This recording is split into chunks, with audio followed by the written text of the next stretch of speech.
It's alive! It's alive! This here is the special podcast, hosted by Stevie and Patrick. This here is the special podcast. Get ready to laugh your asses off to this whack shit. This here is the special podcast, because they got nothing better to do. This here is the special podcast. Strap in, motherfucker. Welcome to the stress room. Hi. We're back and we're on video. Hello. And Patrick, you look rather different. Yeah, I got shorter. Patrick, if you're watching this, you know we love you. Yeah, Patrick mostly stepped away from the internet. Yeah. Because he has a life.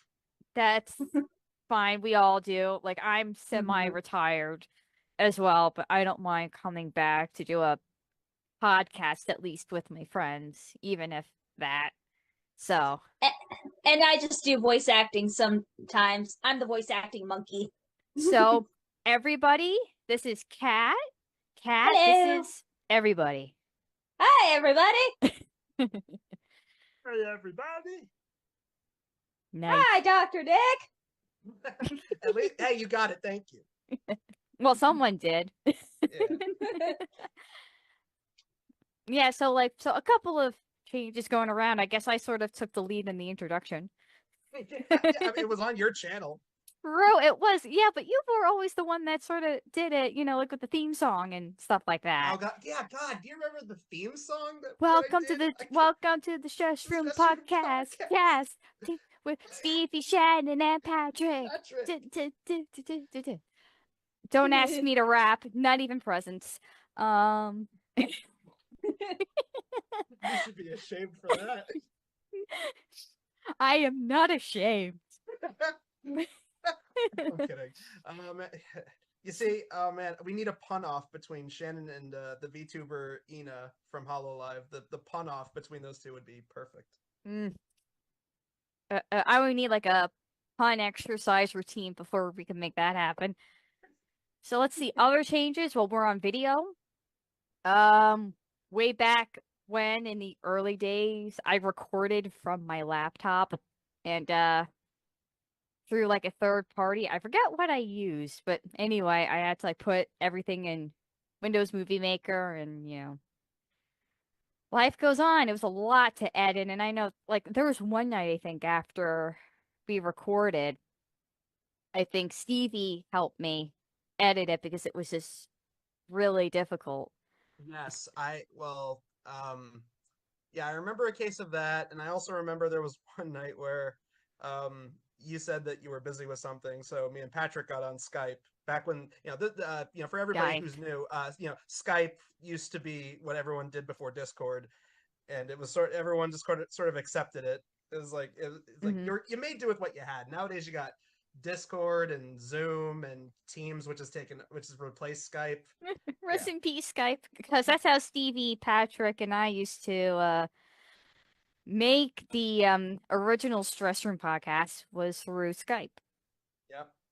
But I remember me and Patrick, we hopped on Skype and he told a story about how he went to some like ghost sighting place, like with some friends, and it was just a 2-man episode. And then as soon as we finished recording, Shannon pops up and is just like, "Hey guys, I'm here. You want to record?" And it's like, "Okay, well we just finished recording, but yeah." And then I think we watched an episode of Hotel Hell. Yeah, Gordon Ramsay. Which I think the audio for that is partially flagged for obvious reasons. Oh. Yeah, good times, good times. So if anyone wants to catch up on the Stress Room podcasts, I had to unprivate them one by one, so they should be all there, except there's one on an alternate channel that I created, but I never used it, so I removed it, so it's fine. So like all the other ones, you guys could just record. And also I'm wearing a headset with a microphone, so the other original podcast, you could barely hear me. No matter how many times I try to tweak with the volume. So I still sound like I'm in a tin can.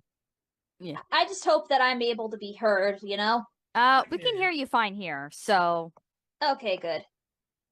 And in the few podcast-ish videos that me and Kat did for my channel, we only did like two. Like we don't even have like an official name for it. They're just called like episode reviews. We just talk about episodes of shows that we watched.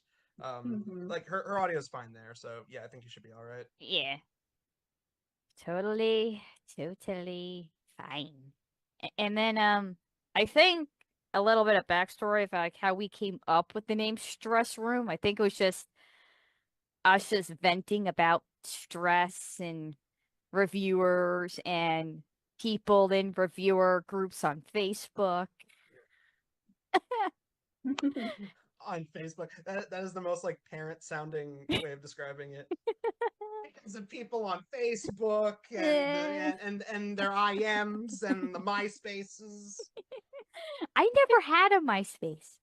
Me Neither did either. I mean, my first social media was Facebook, actually. Yeah, me too. And that was like late into high school for me. Mhm. Free. Yeah. Mine, like, I think I was going to be a sophomore in high school, and this is like 2010. Hmm. I forget if I was like late middle school or early high school with mine, but yeah, I joined it Yeah. late. Oh my God, 15, 16 years I've been on. Oh God, my age is Ah, showing. Oh, that ain't ugh. good. That ain't good. That ain't good. That ain't good. Ugh. Yeah, I think I joined only because my sister made my account, and it was because I joined my school's choir thing, so they needed to have a way to contact me outside of phone stuff. Mm. So, It's like contacting you after work hours. No, I'm at home. Go away. yeah. Oh man, so we have a whole chock full of topics for you guys. Well, we did a brief catch up. I know Stevie has some stuff, Kat has some stuff, and I think I may have a couple of stuff. So Hmm. I guess let's get right down to it. I mean, we'll go with the flow. We'll shoot the wind, so to speak, and have a fun podcast. Yeah, Yeah. I feel like since I'm doing a top 10, and this is probably gonna be that whole portion is probably gonna end up on my channel. So I'm gonna go last. I volunteer to go last. You sure? Yeah. Okay. Who would like to go next? Well, you had a Um, concert you went to. Oh, okay. Yeah. So Memorial Day weekend, I went to my first heavy metal concert. Yes, as you probably saw for a free second, I'm wearing AC/DC, but in fact, I actually went to see Metallica in Philly. nice. So what happened was my brother went with a group of friends, and he had a friend bail last minute, so there was one extra ticket left. And Ooh. then he reaches out to me Saturday night and goes, "Hey, you want to go see Metallica?" I'm like, "Sure, why not?" So I asked him what hotel he and his friends were staying at. I booked a room for the same hotel because I'm not gonna drive home. Like the hotel from my house is like about an hour and some change, but I'm not gonna drive home at like 1 o'clock in the morning. So I figured let me book the hotel room. Mhm. So I booked it that night and I drove to the hotel it was Saturday night he texted me, drove to the hotel Sunday morning, got checked in, got ready, um and then uh, and then we Ubered to the stadium, which is the same stadium that the Eagles play at. So the only time this New York Giants fan goes to an Eagles stadium is for Metallica. So we Ubered there to the stadium. There's a whole lot of walking. My legs were hurting by the end of it, Oh, Aw. but it's fine. We got there. I bought a Metallica shirt, which I wore, and yeah, it was a very, very good time. We all went out to eat Japanese food after Yum. because in Philly, like there was a hotel with a casino and all that, and like that was the only restaurant that was like open at 12 Mm. o'clock in the morning. So we went there, had a bite to eat, then we Ubered back to the hotel. I had a queen bed all to myself, which was nice. nice. Yeah, you could roll around on it. Yeah, I did. Oh, I took Yay. advantage of every single inch of that bed. especially after the night I had, and then packed up Monday morning because Monday was Memorial Day. I had to go to work, back to work on Tuesday. So Oh, sorry. packed up, had breakfast with my brother and a couple of his friends, and then went on home. So it wasn't just Metallica. They had two opening acts. They had one called Blank Tendencies. I say blank because if I say a certain word, and if this is going on YouTube, I'm not uh, I don't want my channel banned. So you guys can look up blank, like fill in the blank tendencies, look it up on Google. I don't want to say the word. Well, I can't say the word. This is YouTube. Yeah. Yeah. The second band to go was Pantera. I've heard of them, but I haven't heard Nice. their music. But until then, so that's another one. So I keep forgetting. Like as I was driving to the hotel Sunday morning, I was listening to a Metallica playlist, so that way I was prepared for what songs to listen to. Uh, so so I'll probably listen to a playlist with Pantera's music and that Oh. in the music by the other group as well. Hey, have you ever? Well, you probably know Pantera from or unintentionally so. You probably remember Pantera from that one SpongeBob episode where they're doing the extreme sports. The music in the Oh, background, like that heavy metal, that is Pantera, and it even has wow. with special guest appearance from Pantera at the beginning. Nice. I probably haven't seen that episode in a while, but I'll take a look. And then obviously Metallica. Mhm. So Metallica was playing Friday night and Sunday night. My brother saw them Friday night. Luckily, I went Sunday night because that was when they played Enter Sandman. Classic. Of course it is. Of course, it was so much fun. Oh my God. Yes, and to answer everybody's question, yes, I would go back. Like, I get another tattoo. Yes, I have a tattoo. It's the You rose do? from Beauty. I do. The rose from Beauty and the Beast Oh, that's right. Yeah, I on my remember you said ankle. that. Oh. Do I want another one? Yes, but I obviously couldn't because COVID. And so, Uh, and, especially with tattoos, you need to find that one tattoo artist that you really gel with. And I'm still doing research.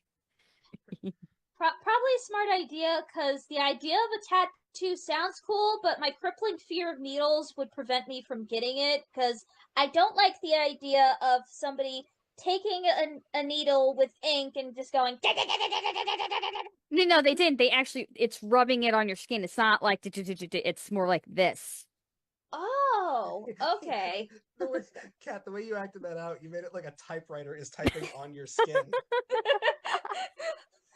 That's what like it, so I actually got my first tattoo at a tattoo convention in Wildwood, New Jersey.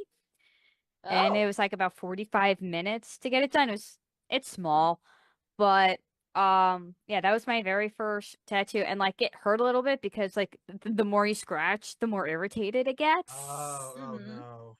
But it wasn't like those videos, where someone's screaming and yelling. It all depends on where you get it on your body. Like the closer to the bone you are, the more it's gonna hurt.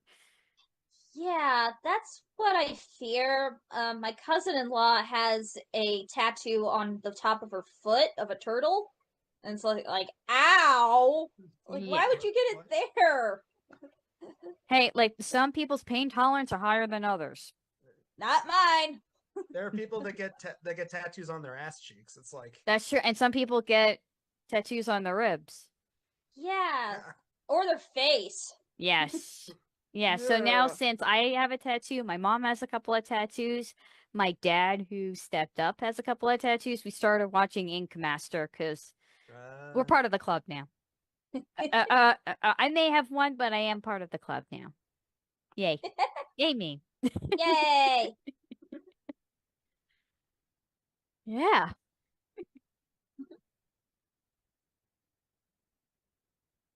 So, Kat, do you have anything for us?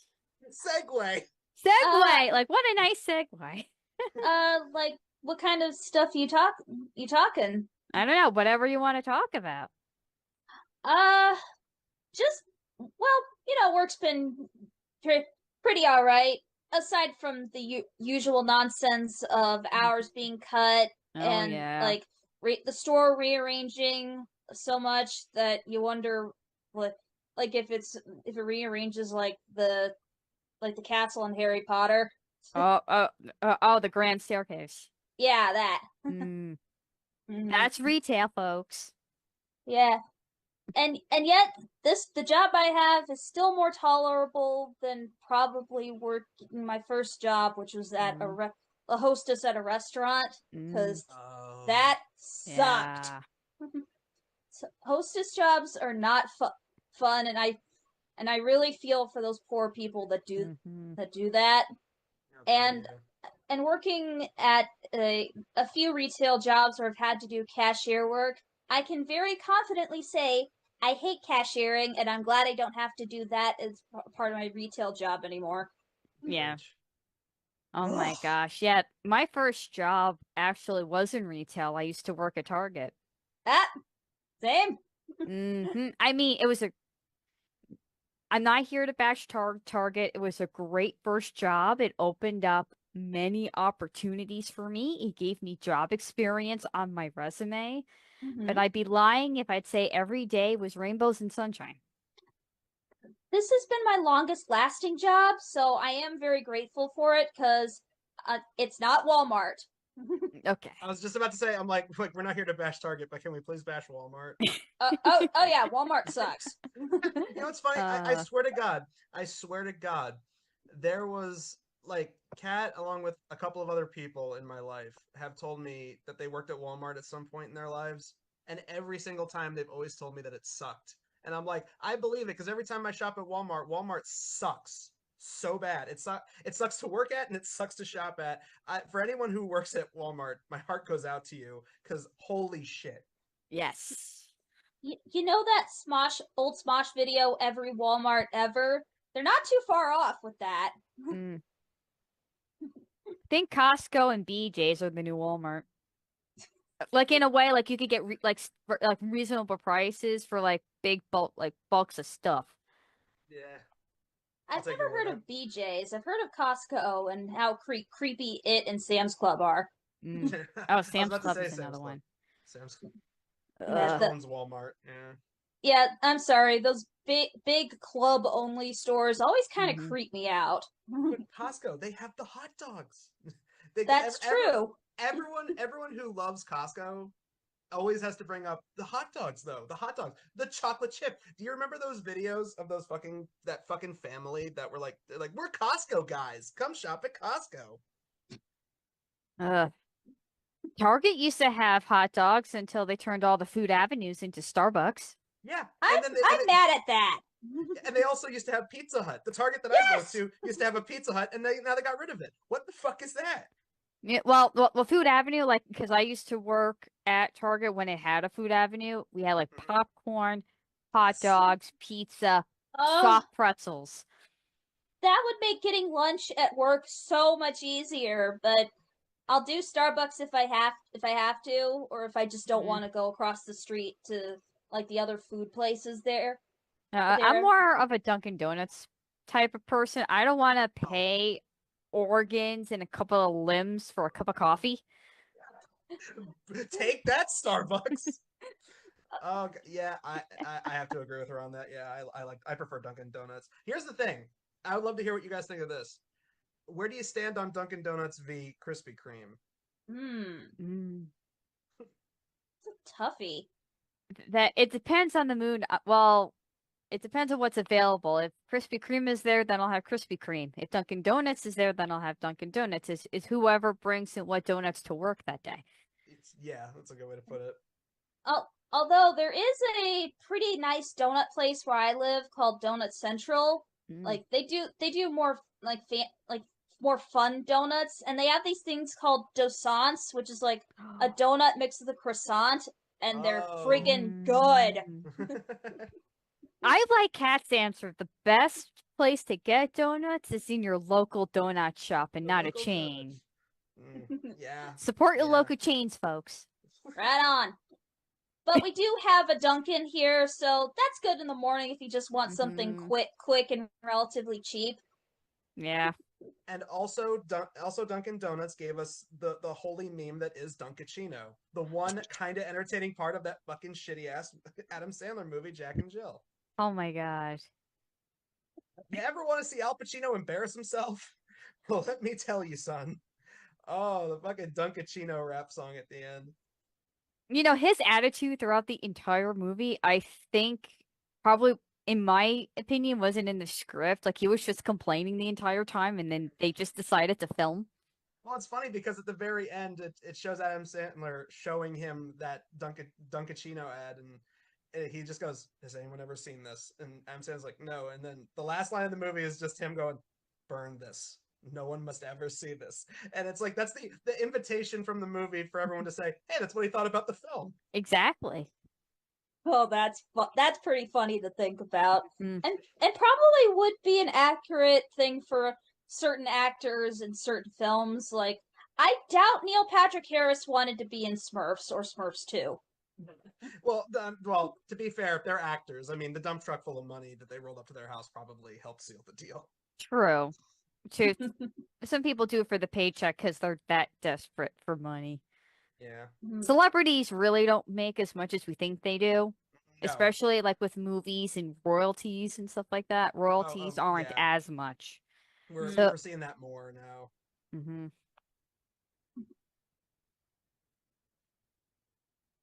I think that's how Adam Sandler gets most people in his movies. Like, I mean, fucking, you remember the era where Adam Sandler would just put out like movies that would go to theaters like every year or every other year, and you'd be like, how the hell did he get them to be? Dave Matthews, why the fuck are you in a shitty Adam Sandler movie? I theorize he clubs them over the head with a stick and drags them there. Mm.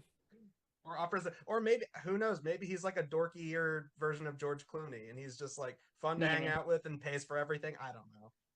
Yeah. I don't know. I'm just waiting for Waterboy 2. Yeah, that's what I call high quality H2O. Well, we're getting Happy Gilmore too, so you know what? Waterboy 2 is probably like not too far off. H2O2? Uh-oh. That's the subtitle. Waterboy H2O2. Which is hydrogen dioxide. It's H2O2 is supposed to kill you because, like, H2. Hold on. Let me Google. Well, it's like I remember having this conversation like a long time ago, and it's like, can you die from too much water? And it's like, yeah, from drowning. And they're like, Hydrogen H2O2 is hydrogen peroxide. My God! So it's oh my God! It's Bobby Boucher turning into the Joker. He's killing people with Smilex.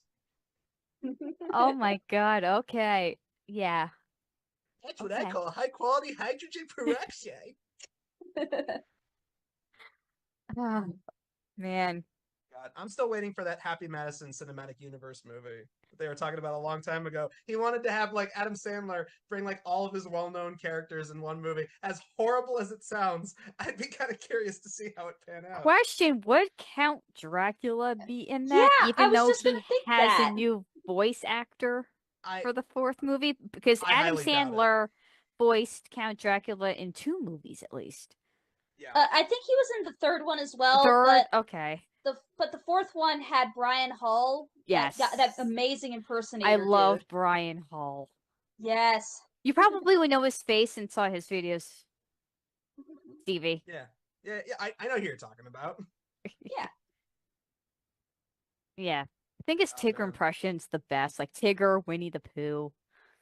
It's like, seriously, this guy needs to be hired more. You got a gift. Okay, Brian Hull versus Brock Baker. That I was about to say. They're probably buddies. I mean, they probably go in the same circle. Mm-hmm. Hopefully. Well, what Brock Baker's, I think, still doing the Yo Mama videos. Oh God, the fucking Yo Mama videos. I'm still subscribed to that channel. I'm a sucker. I'm sorry. Really? Did you like the big Chungus ass cheeks clapping? I haven't seen the recent ones. I watched the nostalgic ones. Well, you are a critic, so it's the worst joke I ever made. I remember it, so you don't have to. Yay! Okay, Channel Awesome, if you're watching this, please don't sue. Well, don't worry, Shannon. I'm gonna help take you back to the past to play the shitty games that suck ass. Oh, crap. Let's just bring out every old internet catchphrase and fucking, you know. Oh my god. I Chris miss Bohr those shows up. days. Chris Bohr shows up. Get the fuck off my property. And yeah, and welcome to Shannon Reviews, where I just review stuff. Well, technically, it's nostalgic. That is true. Forgot what I was gonna say. Did Lewis ever have a catchphrase for a top of the Comics fourth wall? burn. Yes. Hello and welcome to Atop the Fourth Wall, where bad comics burn. That's right. That's right. He did. So, okay, so we're burning comics, playing the shitty games that suck ass, and I'm remembering it so you so don't you have to. Okay. And believe it or not, we're walking on air.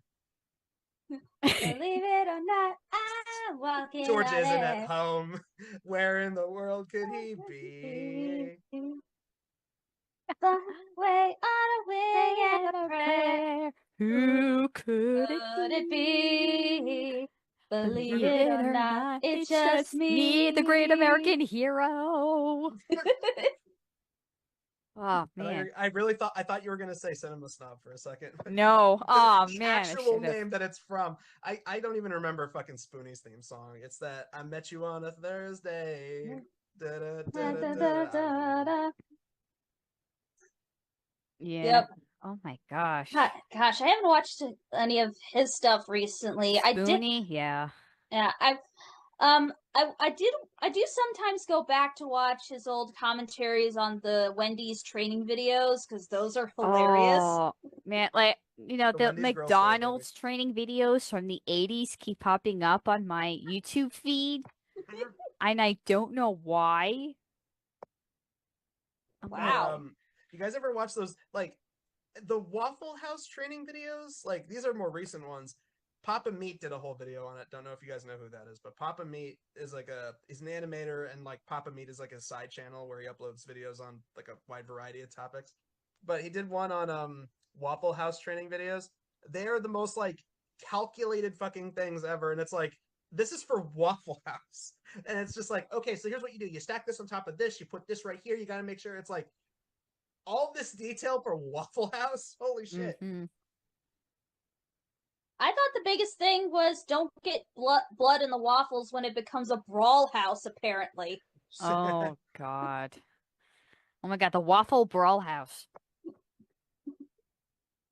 So you can wait. So you can play Smash Brothers Brawl and get waffles at the same time. Maybe.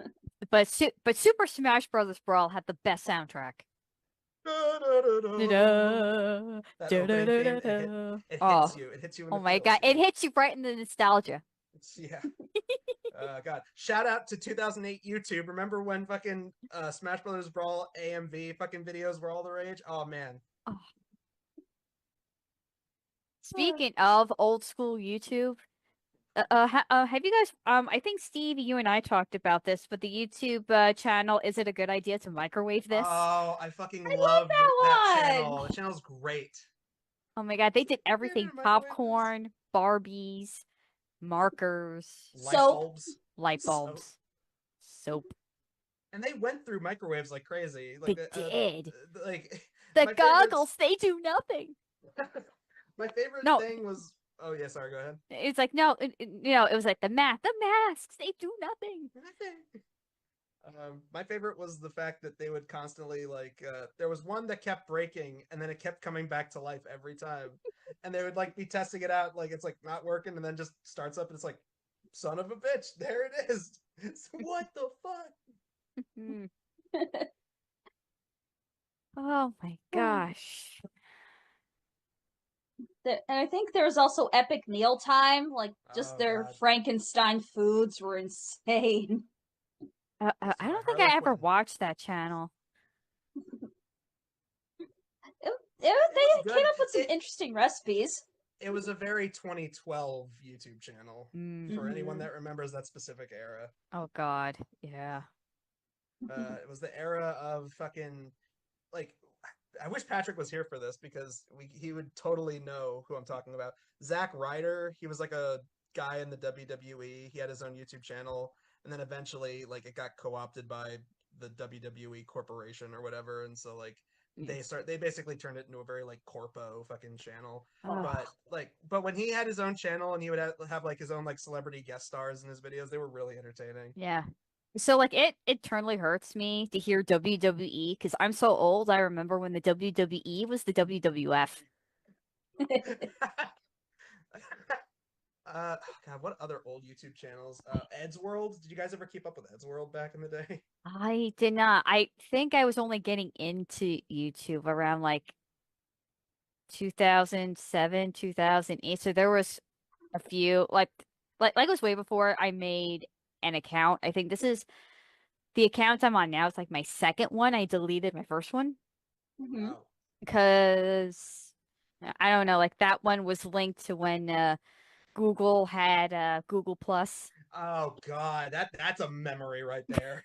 Fucking Google Plus, the which no one stupidest decision. ever used. Hey, we're Google. We're gonna create our own fucking social media service, and if you want to create a YouTube account, you're gonna have to join with us either way. That's totally not like a forced way to fucking bump up numbers for our shitty social media Oh service no one's my gonna God. use. Oh my God. And like on Facebook memories, I'm looking back, like there was a time where like you could link up your Facebook and YouTube account and then your comments would appear as Facebook posts. And Yeah. I'm like, Ugh. what?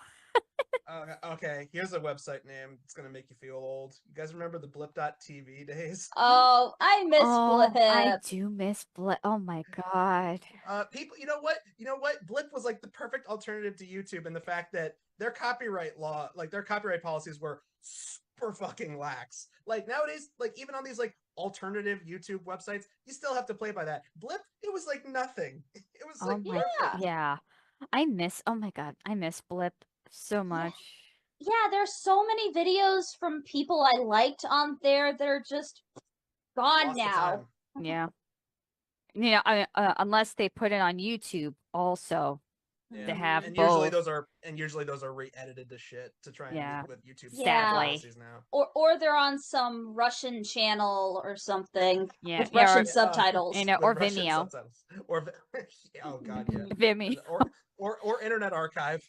Oh my Internet Arc. Oh my God. Yeah, like speaking of like old school, the old school Cinemassacre website, like you could look on Internet Archive because like Oh look yeah? at the blog posts and all that. You remember when life was simple and cool? Yeah. Yeah. Oh my God. What happened? COVID Yeah. happened. That's what happened. The world changed for the worse. Mhm. Um, I think it all started when NASA demoted Pluto and made it a dwarf planet. then everything just went shit from there. It did. Some people say Harambe. I guess Harambe was the final Oh, straw. oh, Mhm. But I think demoting Pluto to a dwarf planet was sort of the catalyst that started the whole thing, and then Harambe was the straw that broke the camel's back. yeah. Yeah. Uh, I was a little annoyed when they bumped down Pluto because that meant my science project from third grade is now moot. Because I Exactly. did. Yeah, yeah. My very educated mother just served us 9 pizzas. Mercury, Venus, Earth, Mars, Jupiter, Saturn, Uranus. Not the other pronunciation. Uranus, Uranus, Neptune, Pluto, Uranus. Uranus. Not the other, not the way us Americans were taught to pronounce it. That had to be pretty unfortunate for the Sailor Scout and Sailor Moon. Oh, yeah. Yeah. Oh god, wait. Which one was Uranus or Uranus? Excuse me. The short blonde haired one that had that was Right. Yeah. in love with her cousin. Right. Yeah. Oy. Okay. I now I remember. Mhm. So I think it's still on Disney Plus, but you can watch Sailor Moon either with The um geek dub. the English one or the Japanese one with English subtitles. Mm. Is it? I'm assuming it's the Viz dub, which is the one that people prefer. Even though I personally think the geek dub is really entertaining and how cheesy and how 90s it is. Oh, yeah. Well, it's good to watch both. Yeah. You know, Yeah. like I just not just started, but I've been watching Iron Chef, the original Japanese one from like the 90s and early Oh, awesome. 2000s with a young Iron Chef Masaharu Morimoto, and I prefer the Japanese original one over the US one. Yeah. It has that sort of anime charm. Nice. The Japanese charm. It's the same reason why a lot of people prefer the undubbed versions of like old Godzilla movies. Hmm. It's like they're more pure in their natural state. There are, speaking of, have you guys ever heard of a show called Ninja Warrior? I've heard of it. Vaguely. So they have American Ninja Warrior, which is a spin-off of the Ninja Warrior from Japan. Oh my Mhm. God, the Japanese announcer in Ninja Warrior. Oh my God. Oh my God. Oh, can't compete. And then there was American Dragon Jake Long, which didn't have a Japanese spinoff, but No, but it did have best villain in it. oh my god. Yeah, you can go check out the epic media battle I did on my channel, and Kat has a cameo in that. Yep, squealing over best villain Jafar's actor Jonathan Freeman, like having a role in that, where he Nice. played like an evil wizard, and he had a great design in the first season, but then they made his design stupid in the second one. Oh, Hey, it wasn't just him, okay? Everyone got a stupid design in the second season. ugh. Yeah, but his was the worst. Oh God. Oh Ugh. man. It's like you don't have a voice as sexy as Jonathan Freeman and give him a stupid design. Ugh.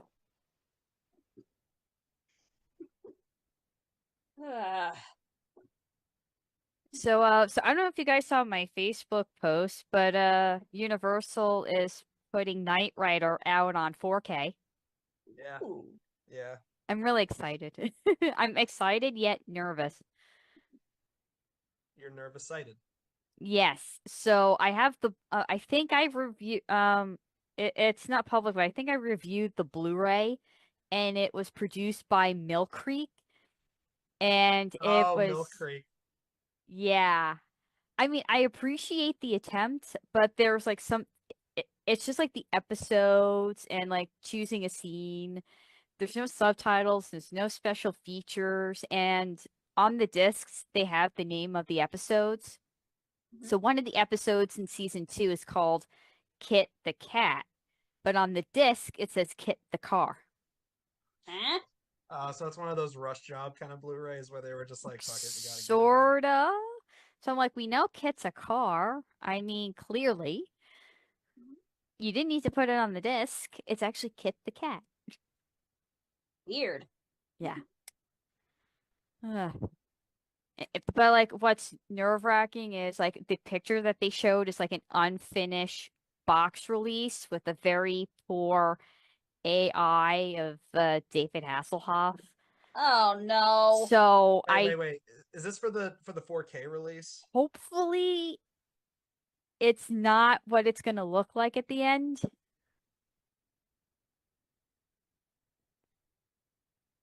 Because it's pretty bad. Pretty bad. I need to double check this. I'm a little Yeah. afraid. Knight Rider 4K 4K. Knight Rider. Yeah. 4K.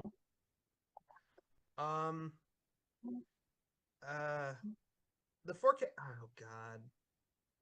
Let's take a It's, look. I mean, at first glance, it doesn't look that bad. Yeah, but the more you look, it's like one of those pictures where the more you look at it, the worse it gets. Oh my God! Oh, the fucking horrible Photoshop job they have of fucking David Hasselhoff. Hoff, like in the driver's seat, yeah. Inside the car, like that is clearly like okay, that's fucking Tim. They like some guy in their office who kind of knows Photoshop. It's just like, hey, can you rush together a thing that makes it look like he's driving the car? Okay, he goes to Google Images, PNG Knight Rider, David Hasselhoff, done. Ping. That's just a cardboard cutout. Exactly. So I'm hoping when the 4K is released at some point, it doesn't look like that. Yeah, because that is bad. That is. That really is. And before anyone asks, oh, well, Shannon, how are you going to watch that? Well, my mother and I both upgraded to 4K TVs because everything's going to switch to streaming. So I do have a 4K TV behind me. I do have a 4K Blu-ray player, so ha ha ha ha. Yeah, I think I'm gonna stick with DVD for a while, and then Yeah. maybe upgrade to Blu-ray if I can find like a portable Blu-ray player. Yeah, I have both. I like streaming for the convenience of to watch what I want on the go, but sometimes streaming services don't have movies that you Or want to watch shows. or shows, so it's good to just have the physical copy. It's like And they, books. yeah, and they take them off whenever a contract or whatever Hmm. dries up. Exactly. Ooh, Kat, I know what we can talk about. Oh yeah? Another wonderful segue. Not that I'm sort of familiar, but I'm not really in depth.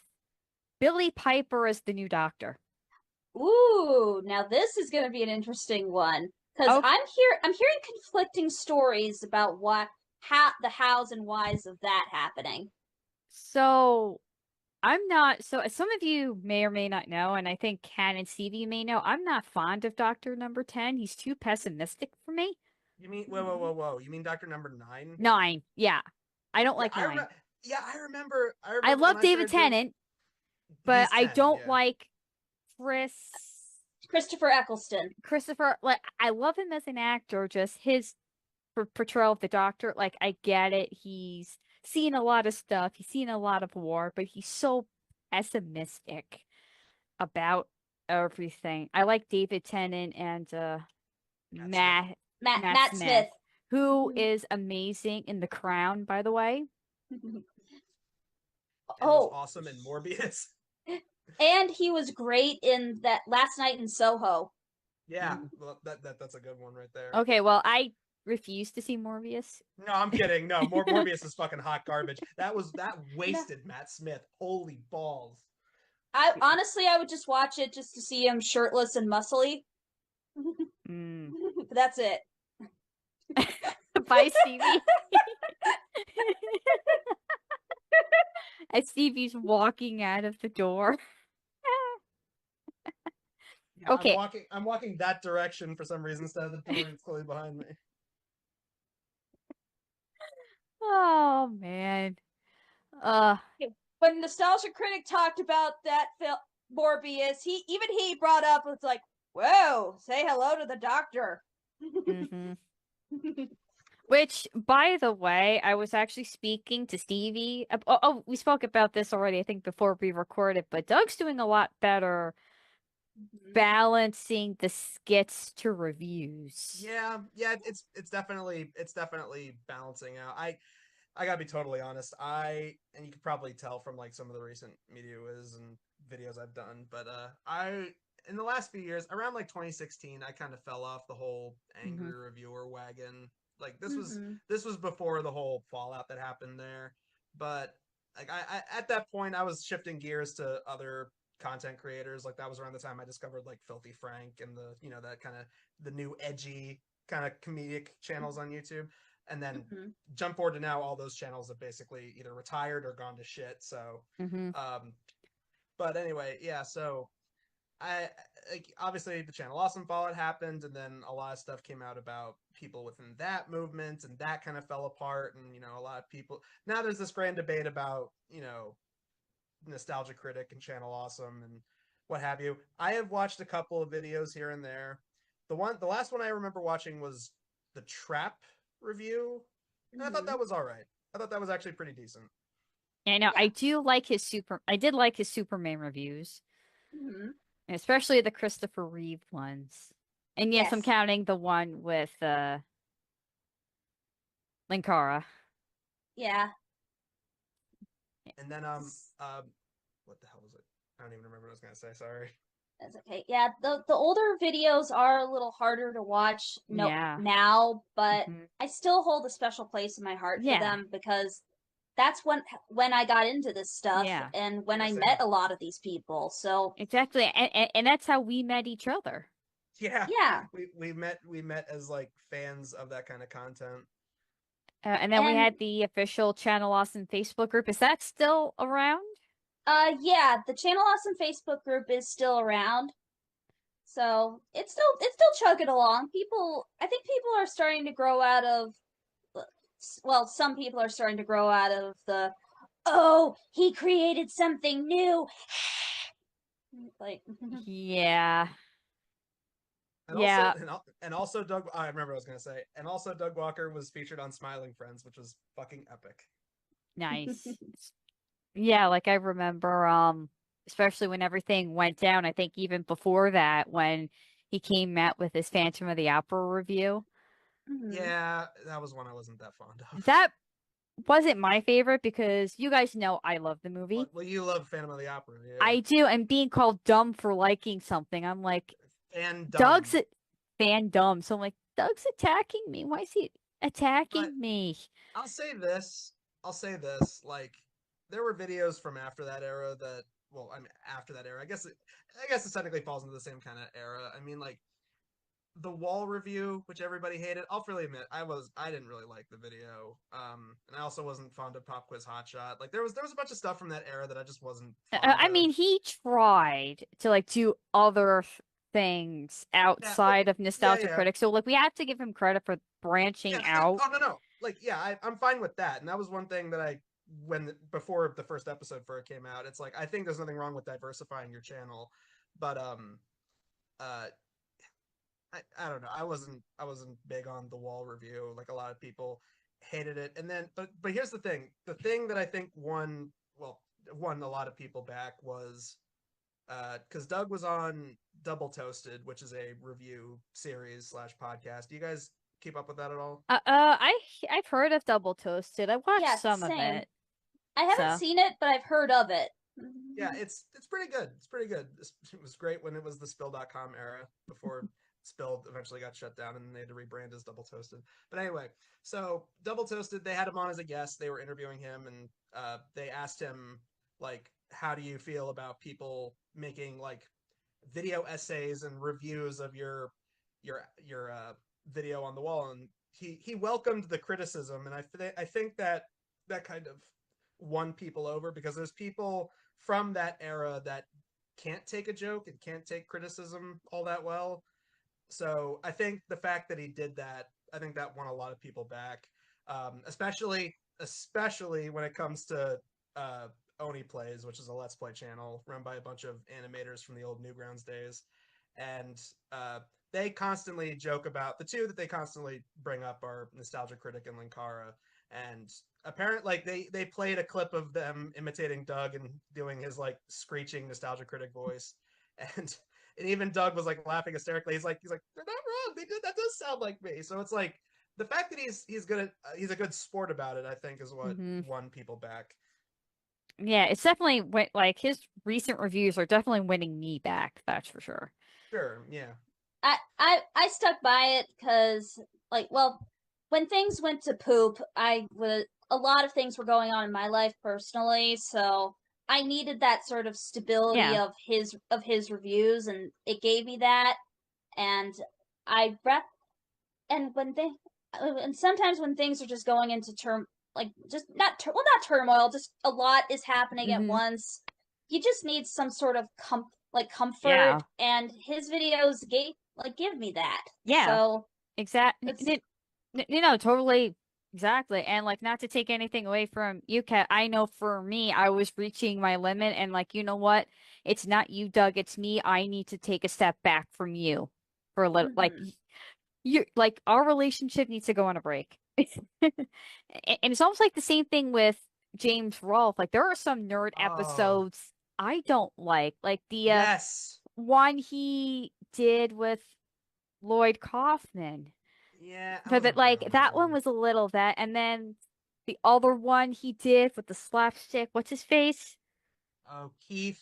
I Keith. fucking Yeah. forget his name. Like he's one of those guys. Not Oh, Keith angry reviewer. Apicary, Yes, I Keith think. Thank you. Apicary. He Yeah, did like where it's more slapstick than game review, and I'm like, yeah. It was like a Sega product that also covered like other video game stuff. Like yeah. I wasn't big on that one. I That's like it's funny you brought that up because there's recent AVGN episodes that I'm not big on. It's a lot of people dub it the Screenwave media era, and I gotta be honest, there's episodes in this that I'm not huge on. There's a couple that I like. I liked The Last Ninja because that one was specifically designed to be a throwback to the old like angry Nintendo nerd days. They even have like an old kind of thumbnail or title card that in the style Yeah. of that. Um, I didn't hate the Fear and Loathing in Las Vegas one. I thought that one was all right. I felt it was a little bit odd, but I felt like there was a little bit more passion in that. But then there's ones that I am not a fan of the Horse Prince phone app game review. I don't know. Something Honestly, about I that one just haven't didn't. watched any recent ones. Yeah, that one in particular just wasn't that funny. Like I don't know the whole maybe at a point it was funny, but the whole point of the video, the whole joke that they were going for was that like, oh, the nerd doesn't know how to use a cell phone and he's so out of date. Like he uses old technology. And I'm like, you watch the early episodes, I never got the impression that the nerd didn't know what modern tech was. Like so the fact that that became Yeah. such a running Yeah. gag felt a little weird. Yeah. Uh, I don't know. Like I know he's well, James is part of Rex Viper now. Yeah, he Mhm. seems to be a little more passionate about that because he likes making music. I haven't kept up with it. That's one of the many things that I just haven't kept up with. I will somebody who was it? Chazington, who's a really entertaining video creator. I like his stuff a lot. But he's done videos talking about AVGN and Nostalgia Critic, and he's like it's weird. He's like I think I prefer James's older content, but I feel like Nostalgia Critic's newer content has more passion put into it compared to Yeah. new AVGN videos. I'm like, that's the best way of describing it. Like the new AVGN episodes just kind of feel like they're going through motions versus like Nostalgia Critic newer ones, even if they're not that great, you still get the sense that Doug's Yeah. having fun doing the skits and shit. Versus the Yeah. new AVGNs, they're just kind of static and just kind of like they feel more like parodies of AVGN Yeah. episodes than I actual think AVGN episodes. also in James's defense, he does have a wife and two children. Yeah, that's So fine. he's and AVGN is the big paycheck for him. Yeah, Mhm. So AVGN is paying for both his kids' college tuition at some point. yeah. Not to sugarcoat it, but I know James wants to do other things. Like I know he mentioned about a horror movie or some psychological movie that he was working on, which I don't Yeah. know. Well, Uh, I think he can do it. I mean, take a Sure. look at what he did with the board James videos. Which yes, Those were which I scary. it's just finding time because when he did Board James, I think his wife was still pregnant with their first child. I think when yeah, I Dream believe so. Phone Came out when he was still Yeah. There was a huge gap between the episodes, and that's another one I have. I have the Board James DVD over there. nice. God.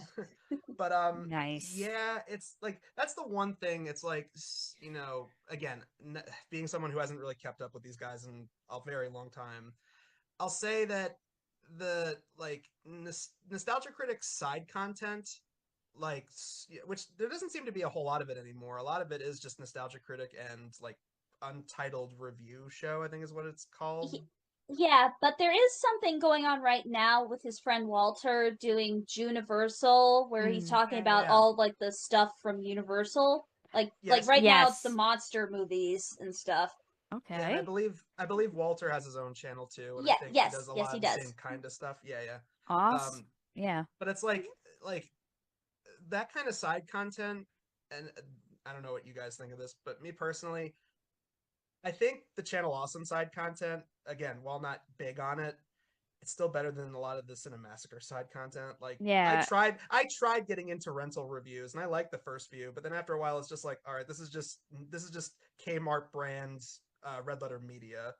Like the Yeah. format was very, very similar You to know, Red Letter and Media. what I miss is like I think like way back in the day, I think before his wife was pregnant and when she was pregnant, he and his wife did audio slaughter podcasts where they were talking about heavy Ooh. metal bands. That I Yes. enjoyed because like Yeah. we never really hear from his wife that much, and that was like the first time we actually got to hear her voice. And but like, ooh, we could put a voice to this mysterious person.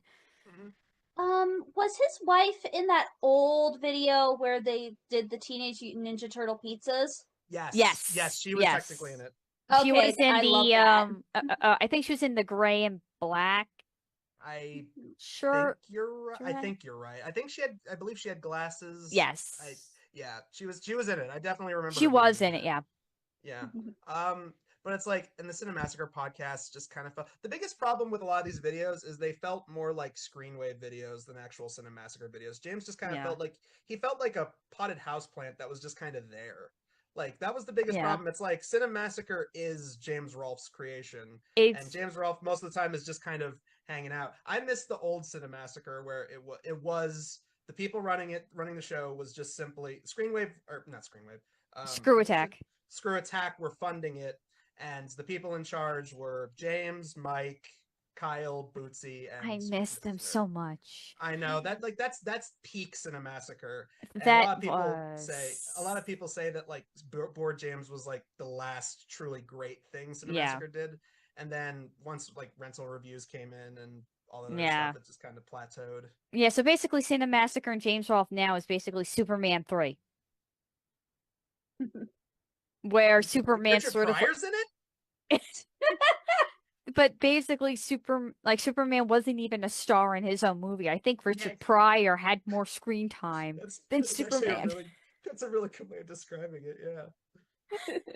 James, if you're Uh, watching, I'm sorry. Just no, spitting the truth. that's the thing. Like I also see people saying this. It's like when they say this, they're not trying to like bash him as a person. It's like it's just talking critically about the content because it's stuff that Yeah. we grew up with. And I say it again. I'm just saying this as like someone who hasn't kept up with this kind of content in forever. I haven't watched. It's been forever since I've watched AVGN and Nostalgia Critics. So seeing these newer Nostalgia Critics, better than when I stopped watching them around like 2016. New AVGNs, they're just kind of slow. Like Yeah. and the side content. There is some interesting side content, like Kat said, with like Walter's stuff on Channel hmm Awesome, and I honestly think the videos where Doug's just being himself, I think those are actually pretty good. Yeah, and Doug Um, doing Twitch streams. yeah, Yeah. because if everyone doesn't have podcasts, they have Twitch channels. I have a Twitch channel. Yes, you do. And I pop Um, in on there sometimes to watch you play games. Yes, so even I have a Twitch channel, but like with Twitch, if you don't post for a while, some of the videos don't show up anymore. Oh, yeah. So I need to find time to Twitch stream as well. yeah. I'm really happy Doug started Twitch streaming because that got him into the Kingdom Hearts games, which made me very happy. What I have to see, and I don't know if it's still on his Twitch channel, but hopefully it's on the Channel Awesome channel. He played Batman Arkham Asylum, and that is Yeah, one yeah, of yeah, yeah. my favorite Batman games ever. It's the one. It's the one where it makes you really feel like it makes the player feel like you're Batman. Yeah, and That's there's that's actually that's detective work in there. that's no that I shit you not. That's from an IGN video. Like, and it got memed into oblivion. Everyone's like, "What the Yeah. fuck does that mean?" It makes the player feel like you're Batman. Yes. Oh, speaking of which, there's this great channel I watched. It's called Mind Pulp, and Oh yeah, I know that channel. and they review like sort of good games and not so good games. Oh, such a fun time. Oh man. I fucking love Mind Pulp. That's a great channel. I forget how long ago I subscribed to them, but they're so much fun to watch. I forgot how I got it. I forget my first video I watched with them was, Yeah, but I watched it. I'm like, yeah. It's kind of review, kind of let's play yeah. between like two British guys and some You friends know, that they one have. British guy, one American guy. That yeah. Again, it's been a while since I've seen them, but like yeah, they're pretty funny. The last time I watched them, they were really Mhm. good. They reviewed Batman and Robin, the video game. Oh wow. That win. Like the movie itself was a big blockbuster. Yeah. Yeah, it's like sorry, poor Joel Schumacher. I love Batman Forever, but the Batman and Robin was not good. Rest in peace. Mhm. And Joel Schumacher directed Phantom of the Opera. Oh, and Val Kilmer was in Batman Forever. Rest in and we peace, Val lost Kilmer. him. Rest in peace, Val Kilmer. Oh, I loved him as Batman. He was great. I think He he played the duality was great. Oh, I think so too. He well, he definitely did better than George Clooney. Yeah, at least I believed he was Batman. It was just in Batman and Robin. It was just Clooney in a Batman suit. So I'm Batman. yeah, so Michael Keaton, Linda Carter, and the late Christopher Reeve were all around the same age, so to speak. Yeah. If the script were right, we could have gotten a Justice League movie with Linda Carter, Michael Keaton, and Christopher Reeve. Well, let's also not forget they tried revamping Superman. This was a little bit later, but when they tried revamping Superman with who did they want to direct it? It was Tim Burton they wanted to direct it. Yeah, so Nicolas And Cage. Nicolas Cage with there's that awesome picture of Nicolas Cage with like Tommy Wiseau hair. Well, he did make an appearance in the Flash movie during that very bad CGI scene. Oh, that fucking oh god, the Flash, fucking oh god, we can have a whole rant about that. Oh my god, the only scene we got in there was Christopher Reeve Superman and Helen Slater Supergirl in Yeah, this. weird CG AI looking fucking. I know it didn't even look like Helen Slater. They didn't look human. They look like plastic. I feel so bad. Like Warner Brothers should pay back the Reeve family for doing them dirty like that. Oh god. And they should also fucking feel ashamed for how dirty they treated fucking Day the Earth Stood Still or Day the Earth Blew Up. Oh yeah. Mm. When I find it, I'm gonna get that DVD of that. See, Warner Brothers, you can do a good Looney Tunes movie without having to put basketball or action scenes in there. They did not need a Space Jam 2. I'm sorry. Oh my god, that could be a future stress room episode where we just bitch about Space Jam 2. You know what? I refuse to watch it. Don't blame ya. I'd rather watch the original with Michael Jordan and Bill Murray. Still think it's weird that they changed the voice actors for Bugs and Daffy in that one. That was a little odd. You know what I love? I love the fact that Chuck Jones absolutely hated Space Jam. Ugh. Well, the only saving grace, I guess, about Space Jam 2 was Gabriel Iglesias playing like wasn't he the Gonzalez? voice of Speedy Gonzalez. Speedy Gonzalez, yeah. Wasn't he the voice of Speedy Gonzalez in Space Jam 2? Yeah, he was. Yeah, he was. But I mean, but you know what? They could have saved a whole lot of money and just had Gabriel Iglesias voice every single Looney Tune. what? Oh god. I mean, he could do it. Fucking LeBron James, like when his son gets lost in like that tunnel of like computer servers, and he goes like, "I wonder if Will Smith has to deal with this with his kids." It's like, yeah, let's just make this 10 times more awkward, okay? Yeah, thanks. Oh my god, like George of the Jungle 2. Who are you? I'm you, George. Brendan Fraser asked for more money. Oh god, god, oh god. Warner Yeah, Brothers. Warner Brothers now has their equivalent. No, that's right. George of the Jungle is technically a Disney movie. What's that shit about? Oh my god. And isn't Dudley Do Right technically under the Disney umbrella? That wouldn't surprise me because I think that was from the same people. Yeah, and since Disney owns Fox now, Anastasia's a Disney princess. She was mistaken one for years, but now it's official. And now it's by technicality. By technicality. So, question: does that also make Deadpool a Disney princess? Yes. He should be. Let me just answer your question right there. Yes. Get him the pretty dress, and we're golden. You know Ryan Reynolds would wear it. I could imagine Deadpool just buying a Jessica Rabbit dress. Oh my god. Did you guys see Deadpool 3? I mean, now that we're just going off on tangents. Yeah. I liked it. Yeah, Deadpool 3 was Deadpool versus Wolverine, right? Yes, or Deadpool and Wolverine. I think. Yeah, Deadpool versus Wolverine is what Batman versus Superman should have been. Yeah, fun and good. Oh my god! And all the fucking deep cuts, man. They pulled out fucking Chris Evans as his character from Fantastic Four, like the Yes, 2000s movies with Chris Jessica Evans Alba. is the only actor that hasn't betrayed Marvel. Because you have Willem Dafoe, who played the Green Goblin, and then he became a traitor, went to DC and was in the Aquaman movies, and then That's he crawled, right. and then he crawled his way back to Marvel to play the Green Goblin again. And then Gal Gadot backstabbed DC and went to Disney and started in that suck ass fucking I Snow White refuse to see remake. that. Either. Oh my God. Okay, Snow White to 2025. I refuse. I don't blame you. No. I was referencing James The- Rolfe's Ghostbusters Oh, right, 2016. right. Okay. We got some classics coming this year, guys. I mean this one's technically coming later, but we got Snow White, we got the teaser for Shrek 5, which looks like total shit. Oh God. What other winners? We had some other shit. There was that thing with The Weeknd that came out a while ago. That looked dumb. Mm. Yeah, we got some bad shit coming this You year. know, I am looking forward to Superman though. Yeah, that looks fun. Yeah, that could be good.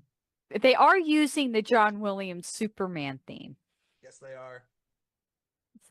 So that makes me hopeful. Question mark? And it doesn't look like the film was like smudged in mud. Nah. Henry Cavill, you're not a bad actor, but I feel so sorry with the bullshit you had to deal with fucking Yeah, Superman. Him and Brandon Routh, I think both got the short end of the stick when it came to God, yeah. playing Superman. Like Brandon Routh, was riding on the shoulders of Christopher Reeve because that's what Superman Returns was. I think Yeah. it was a sequel to Superman 2. And then you Yeah. had Henry Cavill, who was playing Superman with Batman tendencies. Yeah. And getting a product creepy placement. CG lip in the Oh, in yeah. this movie. Like, Mm. ugh.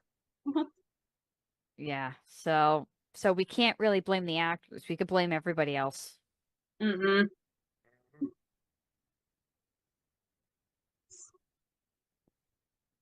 Oh man. Yeah. So we originally were talking about Billy Piper as the new Yeah. and then we just Like strayed. zoom. No, Oh god. so that whole topic was Bruno. We don't talk about Bruno. No, okay. But I wanted to know your guys' opinion on it since you guys, I think, are more Doctor Who fans than I am. Well, Kat, you can have the floor. This could be your topic because Okay. honestly, I have not paid attention to Doctor Who in forever. Okay. Well, I think it is pretty much stated that after how Ncuti Gatwa got treated at Disney, he decided to leave after his second season. And apparently, Disney isn't exactly treating Doctor Who very well, so I can't blame Russell T trying to throw everything at the wall to see if it sticks, because I want to be fair, this season has been really good, and I did like the last season, because, well, Ncuti won me over really fast. And, I think my friend Fred, he mentioned that Billy Piper being brought in is a saving grace throw, because this might get people to pick up the show, because it has, I don't think it's been renewed at Disney, but maybe someone else can pick it up so we don't go into another 15-year hiatus. God, I hope we don't get another one of those, because it must have been bad enough for Whovians of the 80s and 90s having to wait until 2005 for Chris Eccleston to hit things back up again. Oh, The closest we got at the time was I think the Eighth Doctor, who was he was in a handful of audio dramas and the books. TV movie. Yeah. Yeah, so isn't Disney isn't now yeah, I know Doctor Who was on Disney, but isn't Doctor Who owned by the BBC? Yeah, that's a whole rights issue as far as I can tell. That's the little that I know about it. It's a huge battle of rights, and yeah, I've seen a few people say they don't like how Disney's been handling it, and they say that I haven't kept up with it, so I really can't say for myself, but I'm just kind of on the outside looking in. Same. Yeah, as somebody that has been watching it since it started with the 60th anniversary specials and all of Shooty's thing, I feel bad. He got the short end of the stick. He was doing great, but well, apparently people aren't as accepting of him for I'm sure you could figure out reasons. Yeah, yeah, but they think, oh, if we bring back the OG Like new Fan doctor favorite. companion from, the Eccleston days, maybe the old fans could come back because it's Billie Piper. She's the doctor now. But won't that be a complex because, like, towards Yeah, the no. end, like, didn't the doctor run out of time to say "I love you too, Rose"?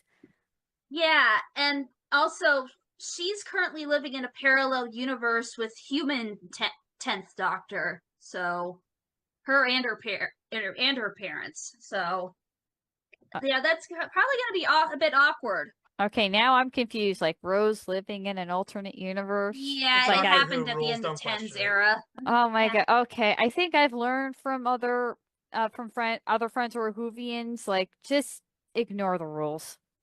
Yeah, Just ignore the and rules and you'll be fine. yeah, I heard somewhere that somebody was worrying like, oh God, what does Welshie think about this? And he was apparently not a big fan of Rose or Oh, something, like from his Doctor Who reviews. Mm. I wonder how Last Angry Geek thinks. Yeah, well, he's is he? still putting out stuff, Is so he? I'm very Is he? Was he? curious to hear his thoughts. Was he into Doctor Who? I forgot Yeah. about Oh that. yeah, I remember he reviewed comic books, but I forgot about that part of it. Hmm. yeah. He does Doctor Who reviews sometimes, Oh, and I that's know right. It's Nash coming back to me did. now. Yeah, yeah. Now it's coming back to me again. Hmm. That goes to show how out of the Yeah, loop I've been yeah, Yeah. with this stuff. yeah. Nash and Diamanda Hagen did their Doctor Who reviews. I wish there was a place other than BritBox to watch the original Doctor Who series, from Doctor Hmm. Who, like Doctor number 1 all the way to Doctor number 8. Some of that's hard to find. A lot. Some of it's lost to time. Yeah. I know BritBox I think had the original show on there, Yeah, I believe so. Hmm. or at least some of it. But like I don't want to pay for another subscription if I can avoid it. Yeah, and I don't know if a lot of the early days of one, two, the first Doctor, the second Doctor, and even parts of the third Doctor are just gone Mm. Well, at least the because of the theme song. burning times. Mm. Well, that actually happened with Knight Rider also. They had a whole bunch of extra vehicles, and I think they were all destroyed once the series was over. There's only like a couple left. What? Hmm. That's crazy. I Why know, would I you know, destroy them? because it was like what, 1985 when the show ended? Oh, 1984, 1985. Like the show only ran from 1982 to 1985, only for 4 seasons. So, and by season 4, it just went. I'm sure you would have loved to have your own Knight Rider car. You think? Yeah. Yeah, it could happily live in in your garage, It's and you could take it out on weekends. he's definitely better than a Tesla, that's for sure. Oh, those things are ugly. The Tesla cars themselves are fine. It's the Cybertruck. Yes, that's I know that's what you meant. yeah, that's what I meant. Like those things are hideous. Oh God. Ugh. Ugh. And there's also the yeah, I see them like maybe one or two driving around where I live. It's like who has the money for one of those things? You would need they got to hire they a got separate epic reticle. technician. Like you need to hire a separate technician just to take care of the vehicle because like it's all run by a computer. Once the computer breaks, you're screwed. Fucking things look like shit. You ain't kidding. Like bad PS1 graphics. I Oh, was gonna don't say insult the PS1 graphics like that. I was gonna say N64 graphics, and Oh, that's coming from someone who loves N64. Well, I don't know. I think we've gone long enough. I'm thinking about just maybe doing the top 10 video as its own thing. So You sure? Do you Uh, want to talk about something else, Stevie? I can't. I mean, we've gone through a bunch of stuff. We've been on here for a while. Yeah, I mean, I've got my stuff written down. Oh, really? Yeah, Okay. Uh, I didn't make a list, but I could scroll through. Well, we could talk about other things aside from it. we've talked about. I don't know. We've talked about stuff for so long. It's like I feel like it's better to probably just do it as its own video. All right. I can do it. I can do it on my own. I'm sorry. that's Okay. okay.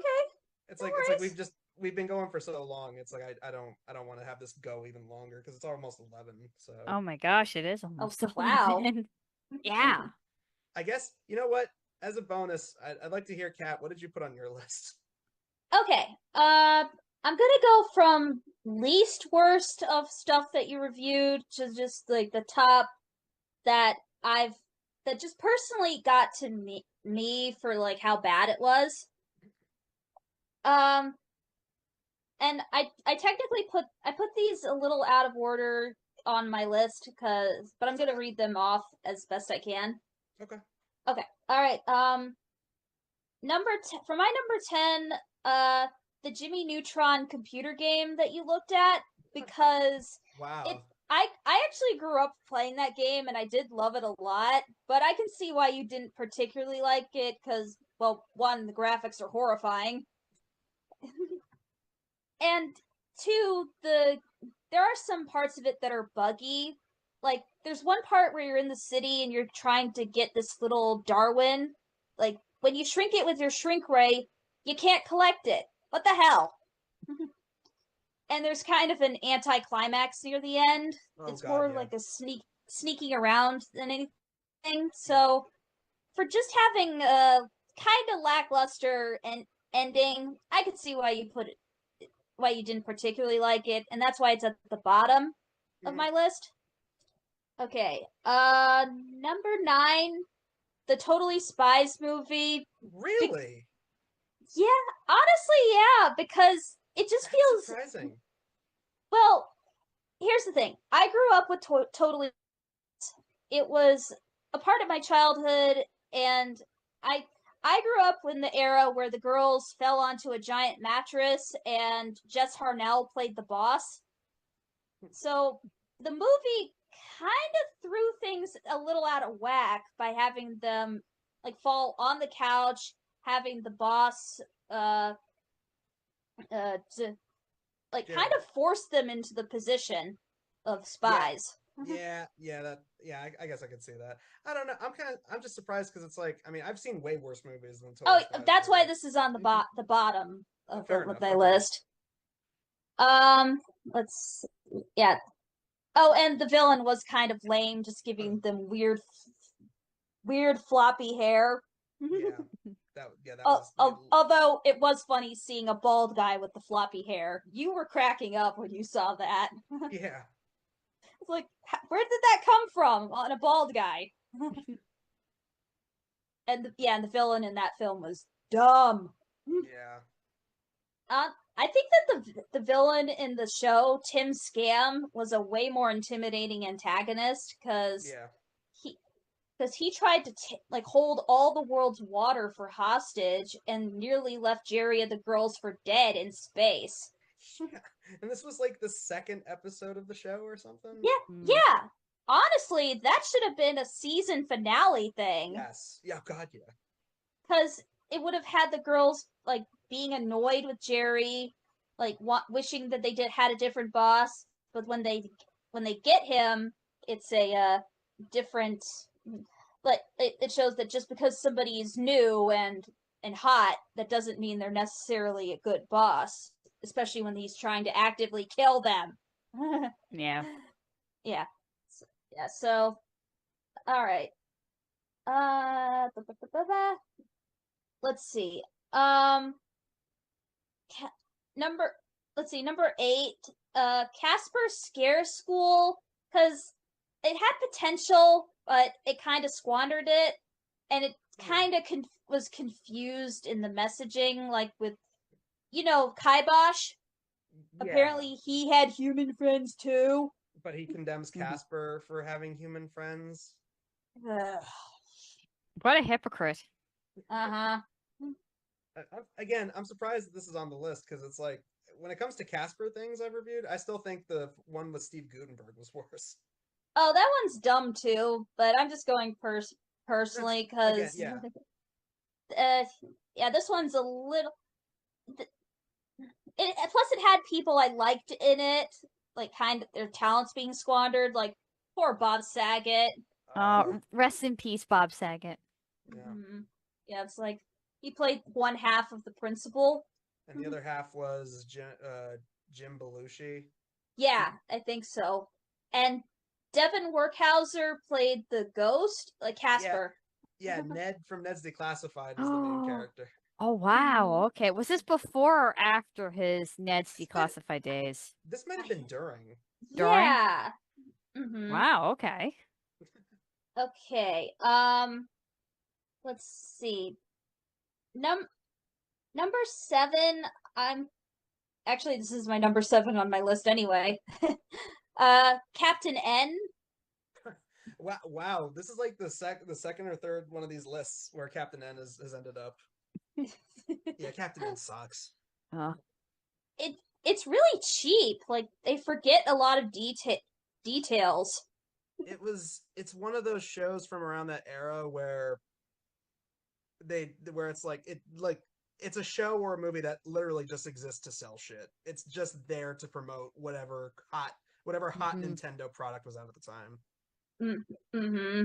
And I think the weirdest thing is they didn't have the boy in the live action part voice the kid in the Yeah. show. Yeah, that stuff like that's always weird. But like, hi Matt Hill. Ed from Ed, Ed and Eddie, baby. Yep. And the dog looked a little different too, didn't he?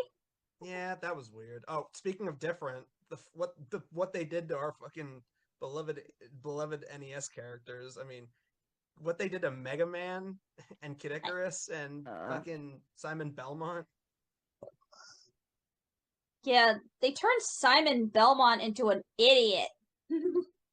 Yeah, and a fop. Like that was uh And some of the faces they gave him looked like uh, duh. Ugh. And poor Mega Brain from Metroid. oh yeah, Mother Brain. Mother Yeah. Brain, mm, that's it. Yeah, who's basically just a shitty Audrey too, even down to the voice being the oh, same. Mhm. Let's see. Yeah, and also forgetting backgrounds and faces. Yeah, oh god, yeah. There's several times. It's one of those 80s cartoons where like you'll have such sloppy shit going on, the background just disappears and it's just blank white. Hmm.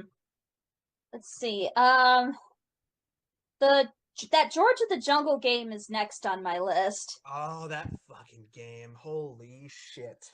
I didn't realize they had a game of Drawers of the Jungle. It was for the Wii and it was a tie-in to that stupid 2000s Cartoon Network George of Oh, the Jungle. the cartoon reboot. Yeah.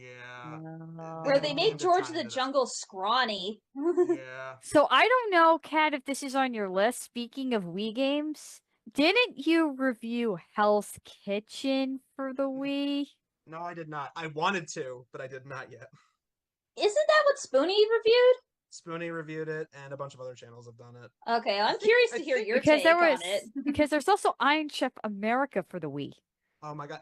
And I wanted to do this for like one of my old Doctor Who videos. I wanted to do Doctor Who on the Wii because apparently it's really bad. Oh gosh. Oh But no. but yeah, that going back to your thing, yeah, the George of the Jungle game for the Wii, it's not good. Yeah, but at least the voice actors sound right? Because in didn't they have a second season or Yeah, something where they many changed the actors and yeah the character relationships?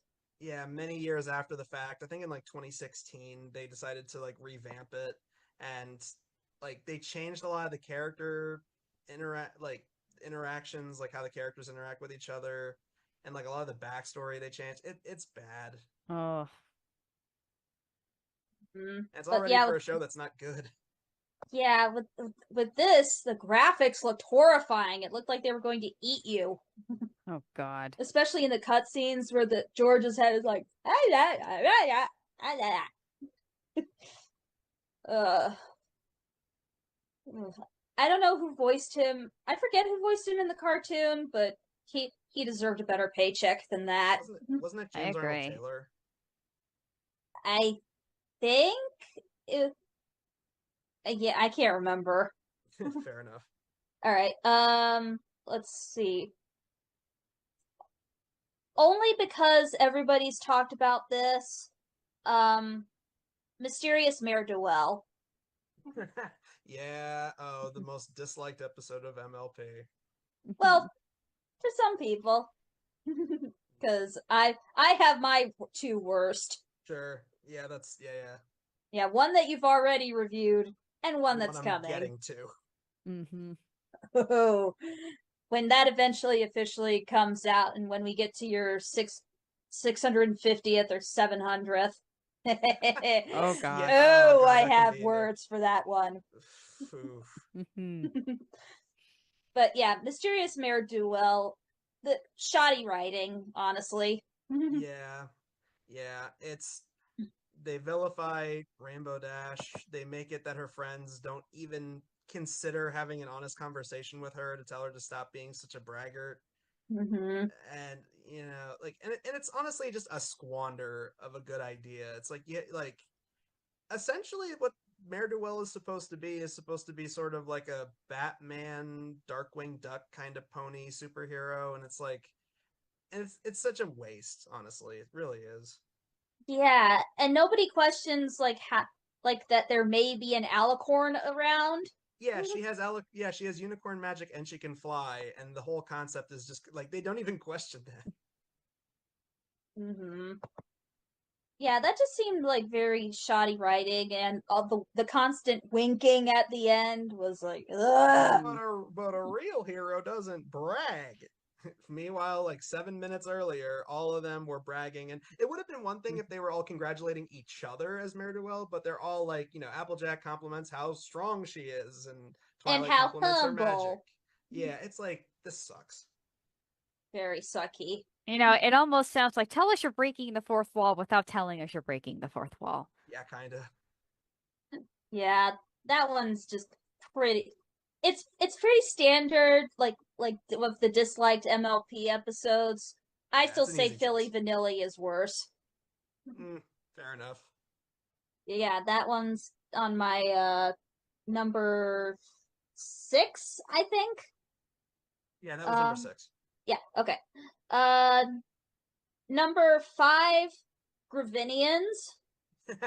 Yeah, we've talked about this before, but yeah, Griminians, it's a failed pilot made for Cartoon Network, made Mm. by a talented artist, and the only entertaining part is the villain, who's the late great uh, Dennis Hopper.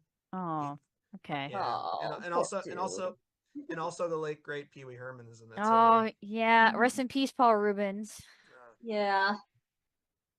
Yeah, I remember I think I may have seen the only 2 times it was on Cartoon Network. Once Yeah, on Cartoon Network itself and once on Adult Swim.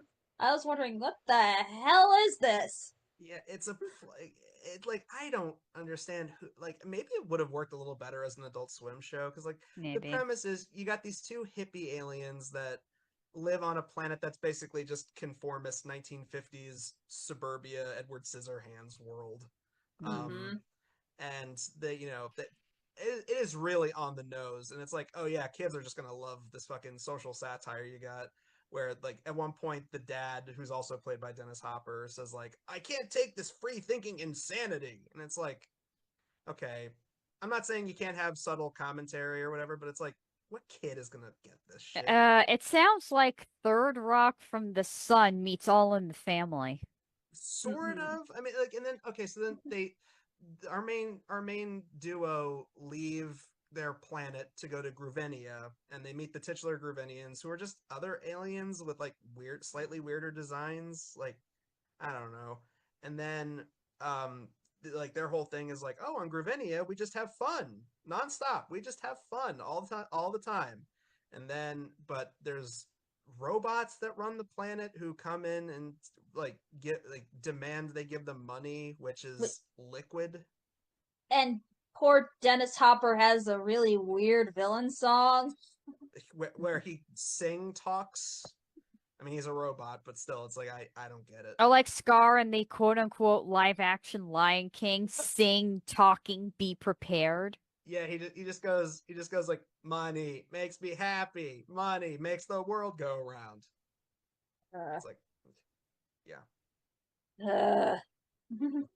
Yeah, it's but I put it semi in the middle because as bad as it is, it's kind of funny in its badness. Dennis Hopper, yeah, Dennis Hopper is funny in it.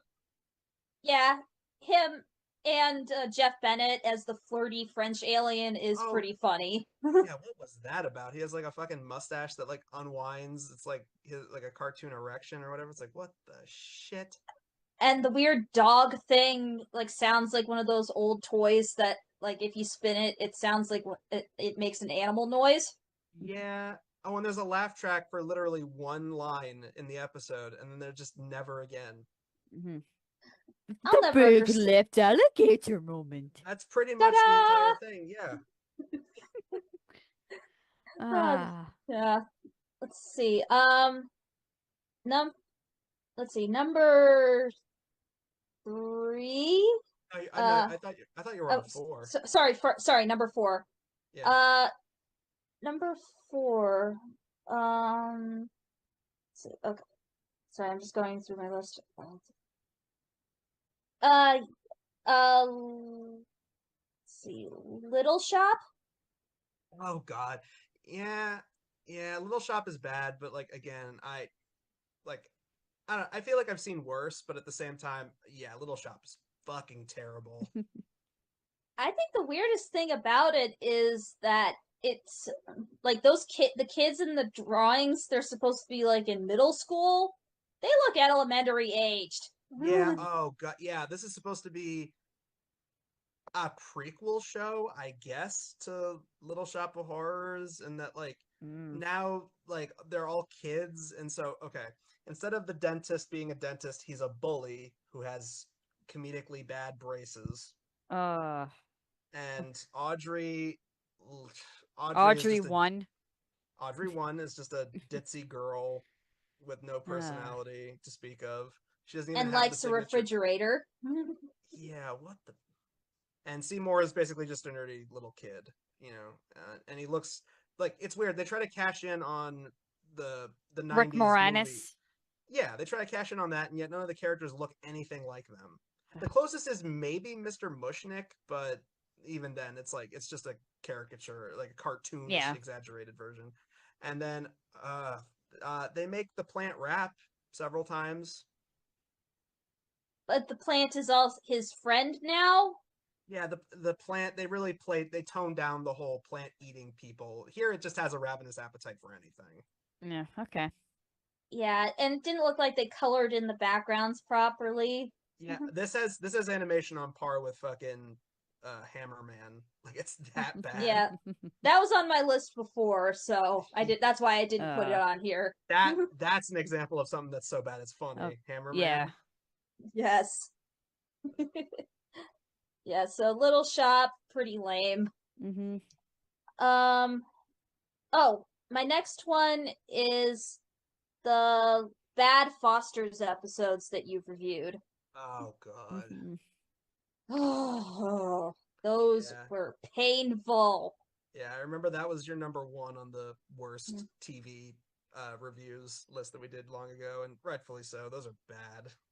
Yeah, I think, but you can't exactly blame Foster's entirely because that's on Cartoon Network for wanting Blue to learn a lesson every time, so that's why Oh, he never grew. That's why he stayed a jerk. so that's why they did that, huh? Mm-hmm. Jesus. Uh-huh. Yes. And honestly, rewatching a lot of like clips from it, Mr. Harriman was terrible to Frankie. Yeah. Yeah, you ain't wrong. he wouldn't let her go out. He would always push chores onto her, and he would yell at her for things that weren't her fault. Yeah, which I guess all of that came to a head in the one of the last TV movies they did. Mm-hmm. Where he finally learned not to treat her like crap. Yep, Destination Imagination. Mm. Where they allegedly had pissed in the film. Oh God. Piss them off. That's what you did. Yeah. But let's see. I think the top definitely the worst ones are like the one everybody knows, the one with Bendy. Yeah.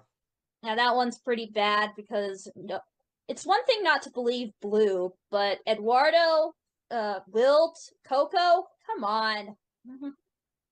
We don't really learn anything about Bendy other than he's a jerk. Yeah. Yeah. Let's see. Yeah, that one's bad. I think the Foster's Goes one. to Europe is just like a waste of an idea. And it's just mean spirited to poor Mac. It's like, Yeah. I'm sorry, you're getting a free trip to Europe out of this. Don't complain at him. Especially when Madame Foster is the one to steal those tickets. And Blue didn't even want to go. So why is he Yeah. all pissy? Yeah. I hope that they apologize to Mac after learning that Madame Foster was the one that stole the tickets from an 8-year-old boy. Ugh. Oh, and there was the one with the surprise party Yeah, where I you hated really that one. question if why he's still friends with Blue. Yeah, how? No. Mm-hmm. Let's see. And there was the one with goofball John McGee. Oh yeah, I talked about that one in a separate video. That one was utter crap. What were the other two that you talked about? There was one where I think Blue wanted to see a movie and meet a movie star, but like it seemed like the universe was conspiring against him, and like everything in its power wouldn't let him get to go. And what was the other? Oh, the other one was when they forced Duchess out of the Foster's home to stay with Mac's family, and of course she's terrible. And when they try to force her back to Foster's, everyone is doing everything in their power to keep her away. Even though it meant that Mac could be moving away. Yeah. Sheesh. Yeah, Foster's was a great show, but it had some dog episodes. And my number one is Arnold Betrays Iggy. Oh, the worst Oh episode. boy. Lots of worst episodes in your list. I Yeah. Well, when a good show has a crap episode, it's gonna sting more. Oh, definitely. Yeah. Definitely. And this is one where even the creator hated it. Yeah. I You think could tell they- it's bad, yeah. Yeah. Oh, there's a lot of those in here. Oh no, wait. Mayor Duell. No, Feeling Peaky Keen was the one that Lauren Faust personally apologized for. She also apologized for Bendy. Okay. And yeah, the creator for Hey Arnold hated this one. Rightfully so. This episode's bad. Yeah. Because Iggy doesn't even consider that Arnold wouldn't actually betray him. Yeah. And it's like, how is he supposed to know that Sticky and Sid like happened to guess the bunny pajama thing? And Arnold begged them not to say anything, but they did because they're little shits. Yeah, and they never change. No.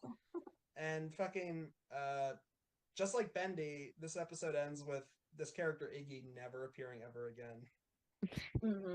Oh. And why was he in bunny pajamas again? It was like Did he get them from an aunt? Oh wait, that was a Christmas Story. That was something good, Shannon. No, fucking, I forget exactly what the reason was. It was like some embarrassing secret. Like, it's like when I don't remember the entire details, but I think the first episode of Drake and Josh had something similar, and that's way better than this. Yeah, Josh dressed as a woman to write an advice column. Yes, that's what it was. Oh my god. It's basically a better version of this episode. Yeah. because Drake didn't out him for dressing up True. like that. True, but Drake did have his moments where he was the world's worst brother. Well, that's what resulted in one of the best episodes of that show with Josh is Done. Mm-hmm. Yes. Yeah, that episode was great. Great. Finally seeing Josh get respect around him and Drake Yes. finally getting some comeuppance. I agree. I Yeah, guess about time.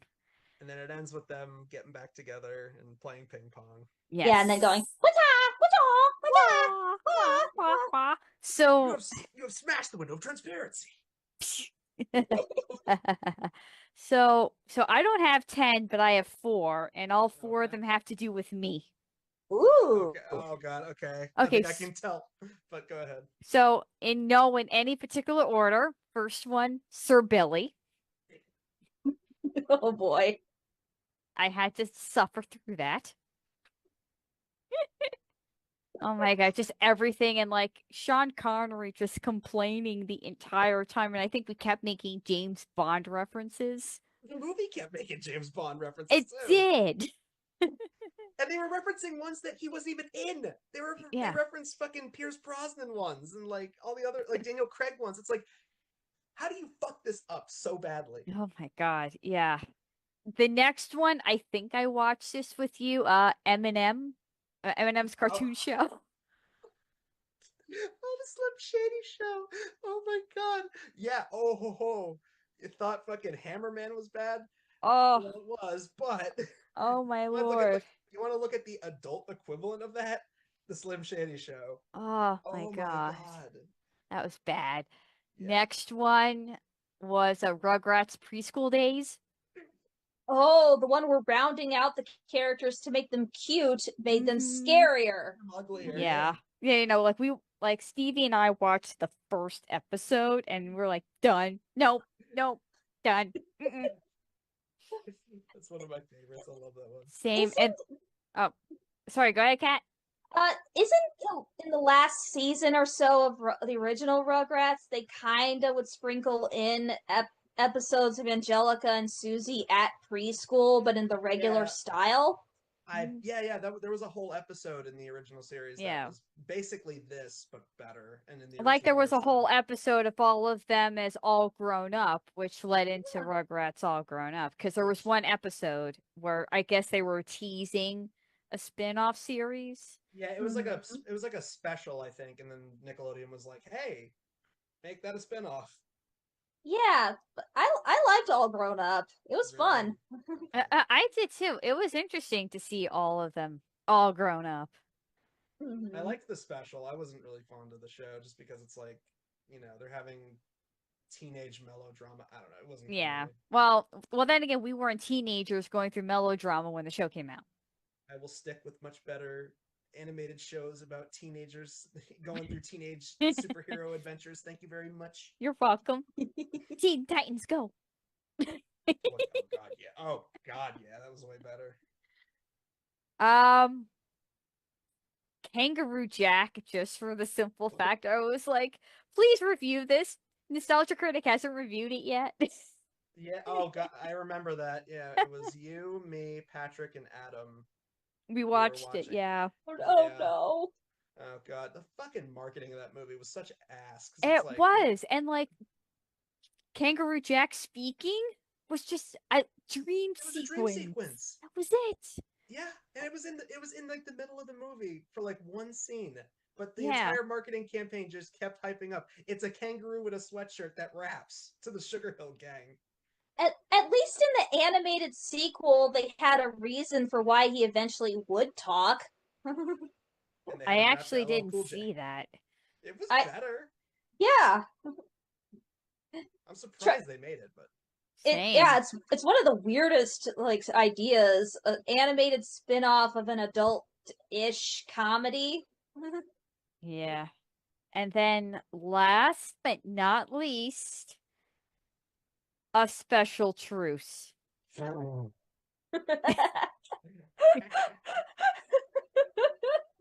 need we go on? Do I have to explain? Or Oh, we God. may need to explain for individuals listening and watching going, what's a special truce? Well, I mean, go ahead. We already talked about, we already gave like lectures about Channel Awesome and Cinemassacre and Oh Irate god. Gamer. So go Okay, ahead. so A Special Truce was a fanfic. Does lot in 2012. So this fanfiction is 13. It is 13 years old. It just had a birthday May 26th. Anyway, this fanfiction was written by someone named Hamo Hamster, and it's basically about the nerd having a crush on the nostalgia critic, and they end up doing the shebang. That's how I'm gonna phrase it. They fuck. YouTube. I gotta say they gotta do they did the shebang. But yeah, they banged for sure. Um And they go yeah. into pretty graphic detail about it too. They Holy oh my balls. god, they literally go step by step. Like I could read an excerpt. Oh god. Whoa, whoa. Okay. We can't say certain things, but we're gonna read an excerpt from this. I'm trying to find something that's not as bad. Oh boy. Okay, so Good luck with that. okay. Yeah, um uh d- d- d- d- no, I changed my mind. This is See, you can't literally even do it. I can't. This is literally 50 shades of nostalgia critic. No, I changed my mind. I'm not going to, but it's That's awesome. bad. It's like written bad. There's some grammatical errors, and it's Oh, just a wrong. few grammatical errors. I'm trying to be nice.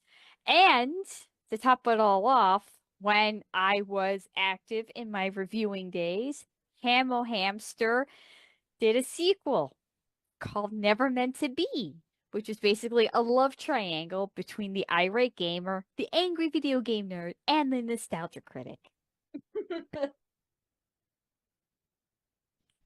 Random. I wouldn't say random. It's like I can see Mm. why, but why would you want to write a story about? I don't know. No, I don't know. Well, Uh, okay. Well, sorry. Naughty fanfic writers. They like to get those ideas out Stress room after hours. No, there. thank you. No. I mean, okay. You know what? Since you guys went, I guess I can go through mine. I can do a little bit more of an in-depth video on this, but I can go through my list here. You guys okay with that? Yeah. Yeah, totally. All right. Okay. My number 10. Here's how I categorized mine. I listed it out like each number is like a different category, like so it's different things being reviewed. Okay, so number 10 for merch and action figure reviews, I put the Werehog bootleg figure from my Venom action figure review. Mm. There's this really terrible uh bootleg action figure for the Werehog from Sonic Unleashed, and which is already a disliked game in the Sonic franchise. But it's the one where Sonic basically turns into a the werewolf equivalent of a hedgehog, Is it and just as bad as Mario turning everybody into a hat? What? Mario Odyssey is good. You shut your mouth. It's like that game is fucking great.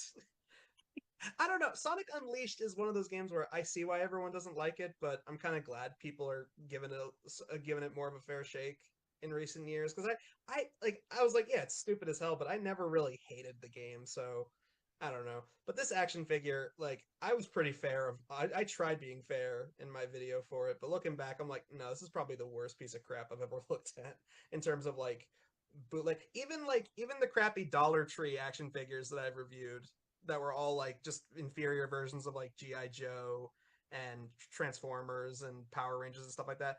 Those were better than this. Hmm. Yeah, it's bad. Number 9 for worst amusement park attraction or live media I reviewed, Superstar Limo. Mm.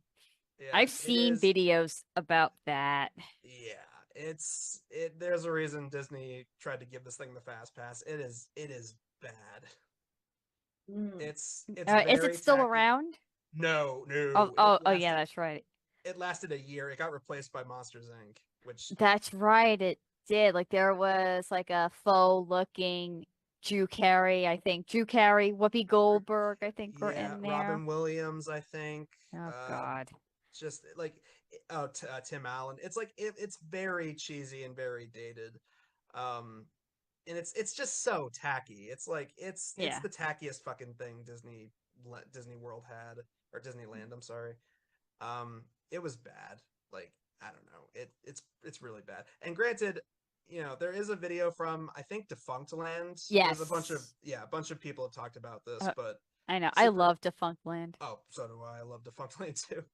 But he apparently, the reason, like, the original plan was they wanted this to be a fast ride, and they wanted it to be that you're basically being chased after by paparazzi. Like, that's the whole reason that you're going fast, to try and dodge them. But then Princess Diane passed away. Yes. Of course, that Ugh. that tragic accident happened. Um, so, like, in lieu of that, Disney was like, it's not going to look good if we have a ride that's about trying to get away from paparazzi. Mm-hmm. So, because that's how that happened. So then they pretty much tried everything they tried to get the ride ready, to meet deadlines, but they had to also change things. So then they made it a slow ride. It's bad. Oof. It's very, very tacky, and it's very unfortunate that, like, that Yeah. was what it would have been connected to. And the Monsters Inc. ride that replaced it, not great or anything, but it's leagues above Super Slow Mo. All right. Anyway, number 8. Okay, so this was for worst food and or drinks related things that I've reviewed. I've looked at plenty of bad food items throughout my videos. I mean, Jolly Rancher soda, Ah. Ugh. and the icy cereal they had, Eh. and chili Ew. chocolate. God, what was some of the other ones? Oh, Danny's Sub Shop, which is for everyone who remembers the old reviewer days of Magfest. Danny's Sub Shop was, I mean, their burger that I had from them wasn't that bad, but I mean, Danny's is an experience. But I decided to go with the most well known villains of the culinary world, and probably the craziest people Gordon Ramsay ever had to meet, Amy's Baking Company. Ooh. Mm. We've ripped These, that episode. yes, we did. We did in the old stress room days. Yumi and Patrick sat down and we watched the Oh, Return to Amy's Baking Company. oh God, yeah. These people, it's weird. They tried to capitalize on the episode where they basically became a giant internet meme, but they also freaked out at the internet for turning them into an internet meme. They basically did what everyone did. The only other person I can think of who falls into the category of these people is the actual soup Nazi that they made the Seinfeld episode out Oh of. God, it's sort of like the creator of Flappy Bird, Yeah, yeah, it's like who that. like created a game and then got super famous and then couldn't take the fame, so took the game off the App Store. Yeah, it's kind of like that. Wait, really? Yeah. Yeah, yeah, that's Huh. what happened with him. But yeah, Amy and Sammy Bazaglo, these people are absolutely crazy, and I think it resulted in one of the greatest episodes of Oh Kitchen my God. Nightmares. So, okay, so here's my question now.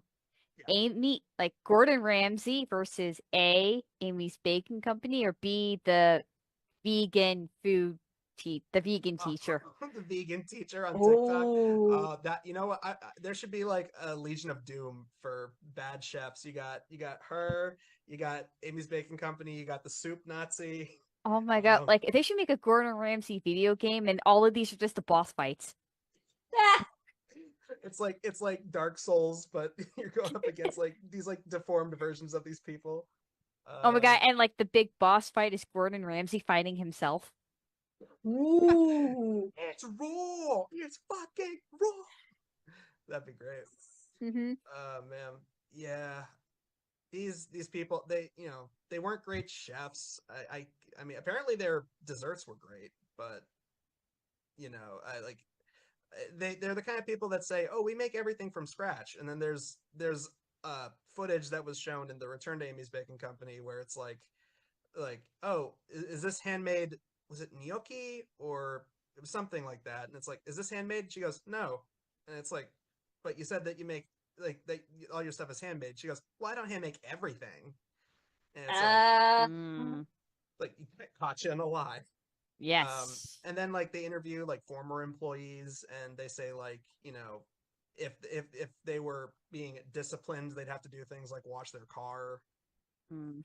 and like they just seem like genuinely crazy people. I think when we watched the Return to Amy's Baking Company episode, I think Shannon, you did a little internet sleuthing, and you found that I guess they're still around on Facebook, and they're posting like I guess they sell stuff not from a restaurant, but like from like a digital store.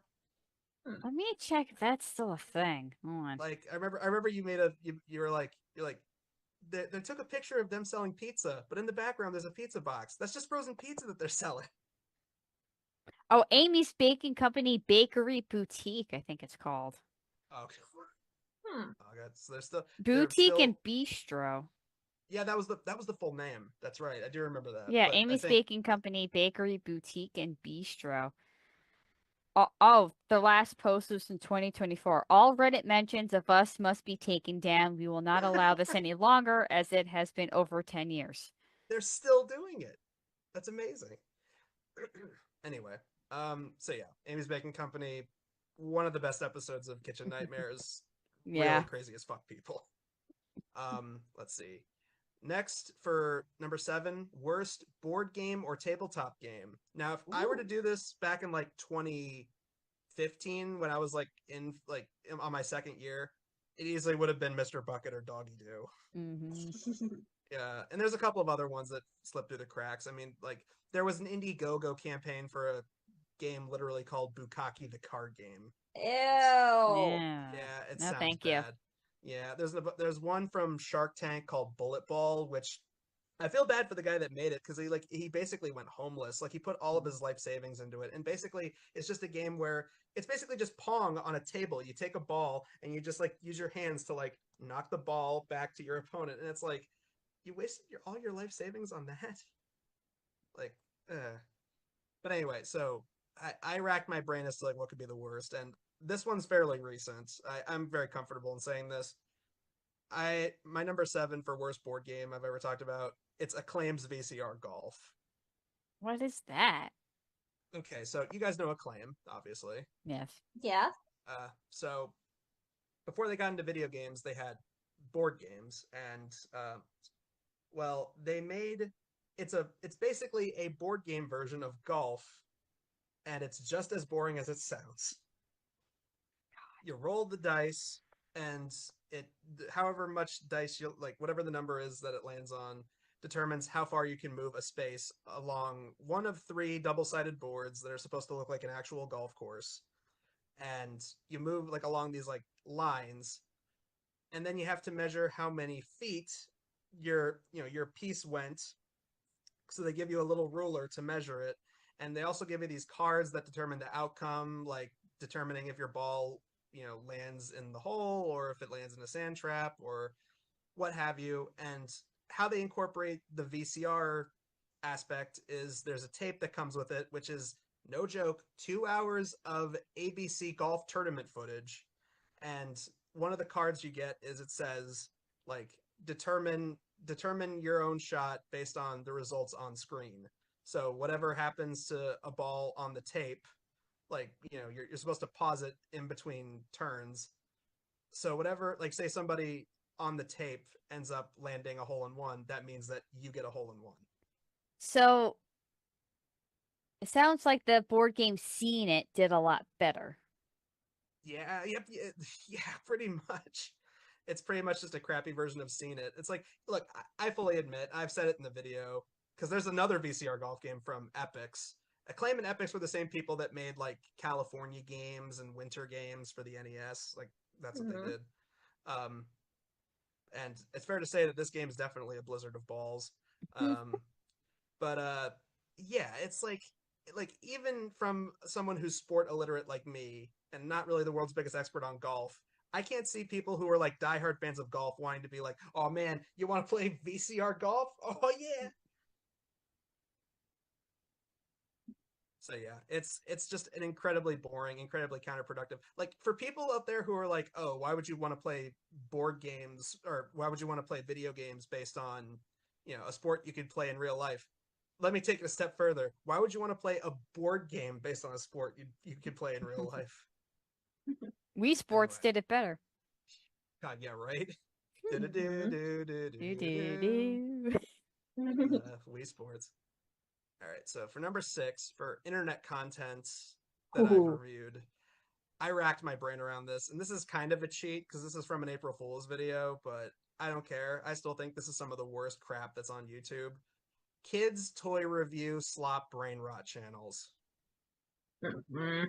So this typically ends up going on the YouTube main page. It's stuff typically aimed at children, and it's like Ryan's Toy Review is one, and Hobby Kids TV is another. There's just a bunch of these channels where it's basically just parents profiting off of their kids. They Oh. give them a bunch of like the hottest toys at Walmart or Target or whatever, and have them unbox it. And there's that certain level of like, if these channels are monetized, the parents are definitely profiting off their kid. Ugh, yeah, it's just, and they get, Yeah. there's creepers like watching this stuff. Yeah. Yeah, that's Yeah. definitely part of it. And like, Ugh. and to add to that, like some of these channels, they don't just do these like toy review unboxing videos. They also do these like really weirdly inappropriate skits. Like it's like there's a lot of really weird fetishy shit in that. This Yeah, is like pranking their kids on purpose. yeah, like what the fuck? Like stuff like that and like okay, I'll give you a perfect example. This these kind of channels are what led to Elsa Gate, if you guys remember that. Can you remind me? Sure. So Elsa Gate, a lot of these channels would do these videos where they would dress up as copyrighted characters. The two biggest ones they always did were Elsa from Frozen and Spider-Man for some reason. And that wasn't it. They also did a bunch of other ones. They did DC characters, Marvel characters, like Mickey Mouse and Friends every Ugh. once in a while. Yeah. And it would just be these like weird, like silent film videos with like really crappy royalty free music and stock sound effects and like it would just be them like playing around and they're then like at first it would be like okay whatever this is for kids like it's not good but okay like maybe a 3-year-old would like it but then you really sit down to watch them there's some weird fetishy shit going on in them there's like foot fetish shit there's like transformation fetish shit like you'll have characters drink a potion and then they turn into like a mermaid or something um and the worst of it all is the weird feces fetish stuff. You'll have like Ew. yeah, you'll have it like they'll grab a plate with like chocolate sauce and in the context of the videos it's supposed to be feces and they'll just shove it in Elsa's face and she'll like lick it with her tongue. It's like Ugh. okay, Ah! there's Oh some weird God. sick shit going on here. Yeah. And the worst part of it all is okay. So yeah, I did this for an April Fool's gag. Instead of MediaWiz, I had Chris talk. The video was labeled MediaWiz reviews Trench Man, who is a friend of ours, and he originally he did action figure reviews, and he even shows up as in a cameo at the end of the video. Um, and the joke is that Chris reviews instead of reviewing his toy reviews, he reviews these like crappy toy review channels for kids. Um, and the video ended up getting taken down because one of the channels that I mentioned had the video removed. Ugh. Oops. Yeah, Freaks Media, which was one of them that frequently had the dad of the channel like forcing his kids to do these stupid videos. So, yeah, for personal reasons, that's why I decided to put this on here. I've looked at really crappy reviews and webcam videos and crappy vlog videos, but I've like podcasts and game shows. I've looked at a bunch and original animations and fan animations and parody animations and rap battles and stuff like that. This takes the cake as like this is bottom of the barrel slop content, and I cannot stand this kind of shit. And the fact that it's still somehow around just perplexes me. Eesh. But yeah, so there's that. Number 5 for worst song I've reviewed. Now, this was actually number 1 in the worst songs I ever reviewed list I did from a couple years ago. It Mhm. almost got bumped, but after seriously thinking about it, I decided to keep it at number 5. Number 5 is Earth by Little Dicky. Hmm. So Little Dicky is a comedic rapper, sort of in the vein of like Lonely Island, I guess. Um, except except a lot worse. And I like Lonely Islands generally, but yeah, Little Dicky. I mean, even his name is a joke. Yeah. Yeah, haha, because he has a little dick. And Yeah. God, he loves running that joke into the ground because every song he has to make a mention of it. Oh gosh. It's it's Yeesh. it's embarrassing. But with this song, he tries to have a message. It's supposed to be a song about, taking care of the environment and, environmentalism and what have you. Now, all fine and good. That's not a terrible message. However, the song itself is just crap. I mean, like, in God. the production of the instrumental isn't bad. It has like a very like '90s kind of Save the Rainforest type of sound. It's like Yeah. it actually sounds good. But here's what Little Dicky did. He was able to get every single famous musician you could possibly think of to appear in this song and just sing a really crappy joke with them pretending to be animals that all have like seriously think of pop stars and I guarantee you they're gonna be in the song. Wow. Like seriously, think like name somebody. Iggy Azalea. Yes, I believe so. Oh God. Okay. Justin Bieber, Ariana Grande, the guy from Maroon 5, Wiz Khalifa, Snoop Dogg, Ed Sheeran, Charlie Puth, Katy Perry, Miley Cyrus, We are the Sia. Yeah, yeah, world. it's pretty much a crappy We version are of the We Are the World. But okay, but like, yeah, every single person just has these crappy lines that are just they're supposed to be a joke. The first lyric is Justin Bieber as a monkey, and he says his what is it he says? He's like, "Hi, I'm a baboon. I'm like a man but less advanced and my anus is huge." Ew. And it's just that for the entire song, uh uh what's his name? Sean Mendez as a rhino says, "We're just some rhinos and horny as heck." And this song is supposed to be for kids?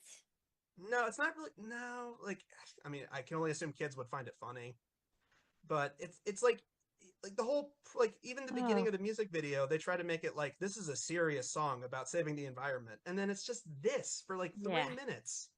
And then at Hmm. the end, like Little Dicky goes on this monologue about like, oh yeah, the environment is serious. We gotta protect it. We're damaging the ozone and all that. And it's like, I'm sorry, you cannot sit here and tell me like, all this serious stuff after we had a bunch of bullshit before it.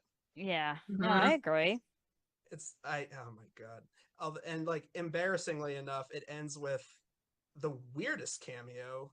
Well, next to Kevin Hart as Kanye West. Yes, that's part of the song.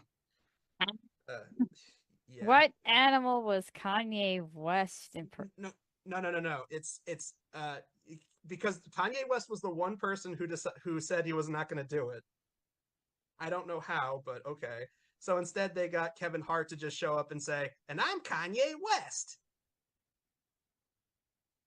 Yeah, but Huh. um, but at the end of the song, you get a cameo from Leonardo DiCaprio, and what is it?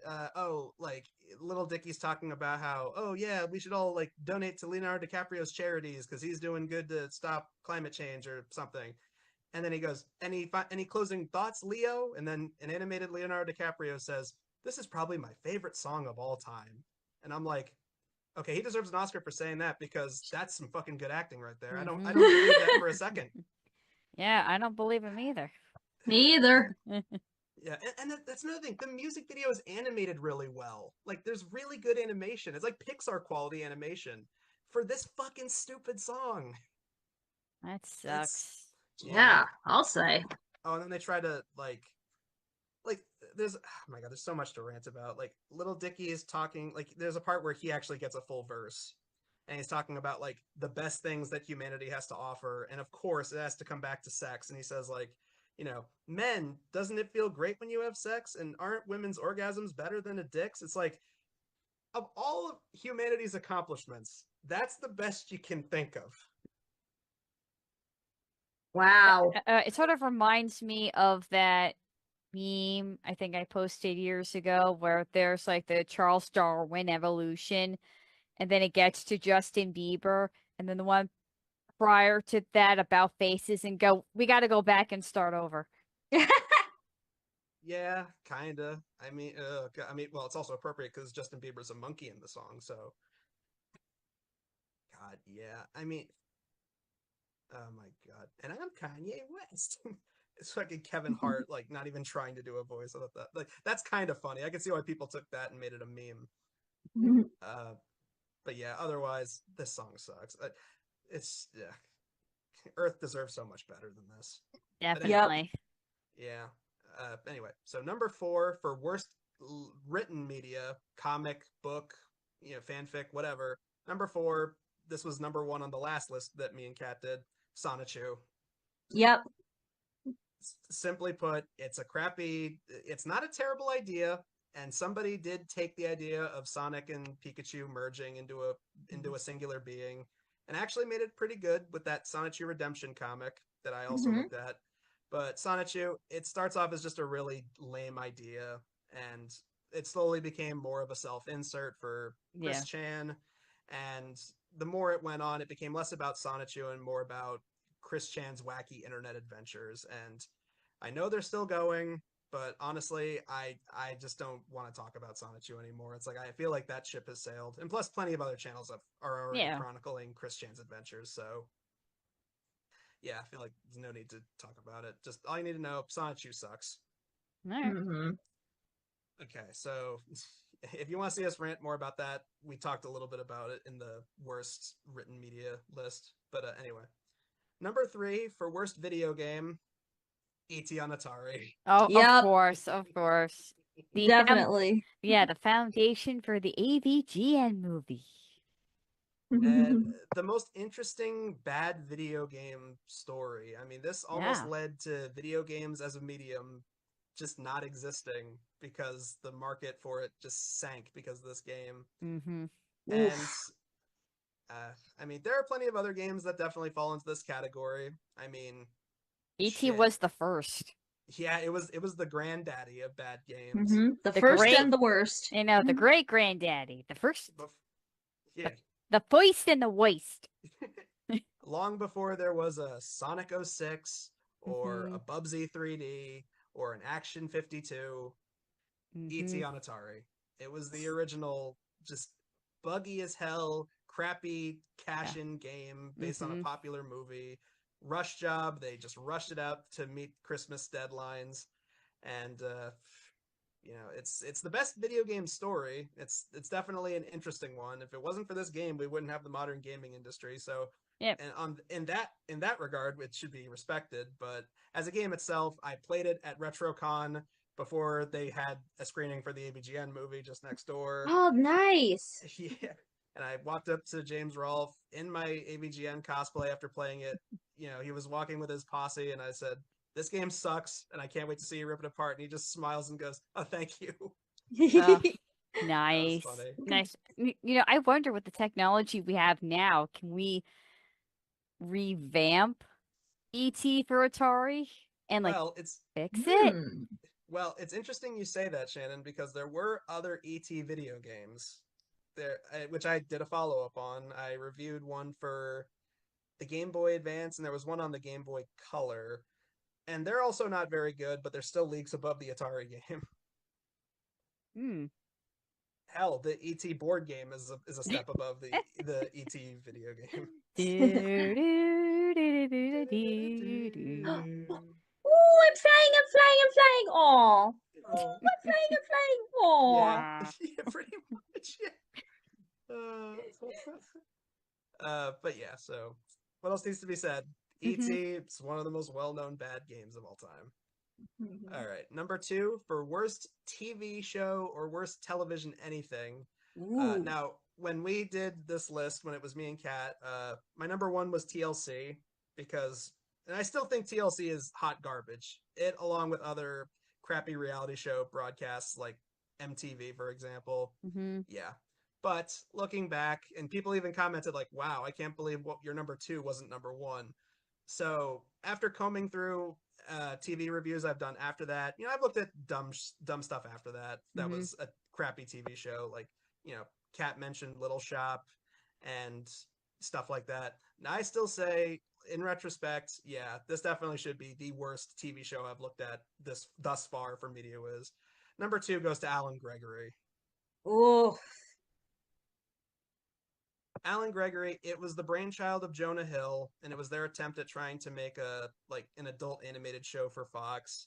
And basically, it's just a smug little boy who talks like a self-righteous 40-year-old. What's the show And called? Alan Gregory, and it has this like really weird looking like bit strips kind of looking animation, and everything about the show is just like, I'm fine with like mean spirited shows. One of my favorite shows of all time is It's Always Sunny in Philadelphia. Like, Oh, okay. I'm fine with having a show that's like a little bit mean. I mean, even like to an extent, Seinfeld is like, mhm. but the thing is, usually you have characters who are sort of like the anchor for the audience, like someone who's like kind of a voice of reason that you can get behind. And Alan Gregory, there's barely anyone like that. Like, Alan Gregory himself, the main character, he's just this obnoxious little shit that, like, whenever something bad happens to him, you're like, good. He sucks. He's a terrible character. He is adopted by two gay men. Well, okay. You have it that one guy who's played by French Stewart basically bullied a straight man into marrying him and leaving his family, and it just comes off like the most like unhealthy relationship ever. Ugh. It's really Mm. uncomfortable and not funny at all. And, I and see it only ran for one season and had a total of 7 episodes. yeah, it was that shit, Hmm. and rightfully so. It sucked. So it sounds Uh, like Jonah Hill was trying to cash grab on Dexter's Laboratory and failed sort of, miserably. sort of. And what's really funny, there's an ad for the show where they take a shot at Family Guy, and it's like, Family Guy might not be good anymore, at least not compared to its glory days, but it's like, Hmm. Family Guy at least has its own identity. This is fucking garbage. No, it's like, Oh, and he uh, has. Oh, sorry. Go ahead. it's like Dexter's Lab meets Boss Baby. Ew. Now you see, if it had Alec Baldwin just like going off and yelling at people, it probably would have been funnier in Oh. a really cringeworthy way. Mhm. Oh, and he has like this adopted sister who's like Cambodian, and she's like kind of like Wednesday Addams ish. She's probably the closest thing to likable in the whole show. Yeah, Although they draw her with a huge forehead. I Yeah, see that. yeah, Oh she's my got a 5 head on her. Yeah, it's like Oh. this high. A 5 head. You've never heard that before? No. Yeah, that's pretty much what it is. Mhm. But yeah, it's this show's just painfully unfunny and gross and like misanthropic. Like, the whole plot of the fucking first episode is that he falls in love with his principal, and they have these like weird fantasy sequences where you have Yeah. love making between a grown woman who's like, this sort of older heavyset woman with like a young kid, and Ah. it's just No. uncomfortable. No, it's wrong on so many levels, that's for sure. Absolutely. Yeah. Mhm. And speaking of which, that leads us into our first into our number 1 spot for worst movie I've ever reviewed. I can't get over how horrible this movie is, and I know people would say it's low-hanging fruit, but I don't care. This movie sucks. Inappropriate comedy. I don't It's a think I've ever terrible. seen that movie. Oh, it good. Basically, it's a crappy sketch comedy movie that alternates between a bunch of just really forced, unfunny, edgelord, shock jock style Oh, it's comedy. one of those, like Meet Yeah, the which Spartans or kind of, but like there's no real like, it's not really like a main parody of anything. Like, okay, the skits you have in here include Flirty Harry, which is it's just gay dirty Harry, Huh. oh, played by Adrian Brody, embarrassing himself. oh God. You have a parody of Jackass with a bunch of stereotypical black guys I called Black Ass, uh and they're just doing really unfunny Jackass style stunts that are really, really forced.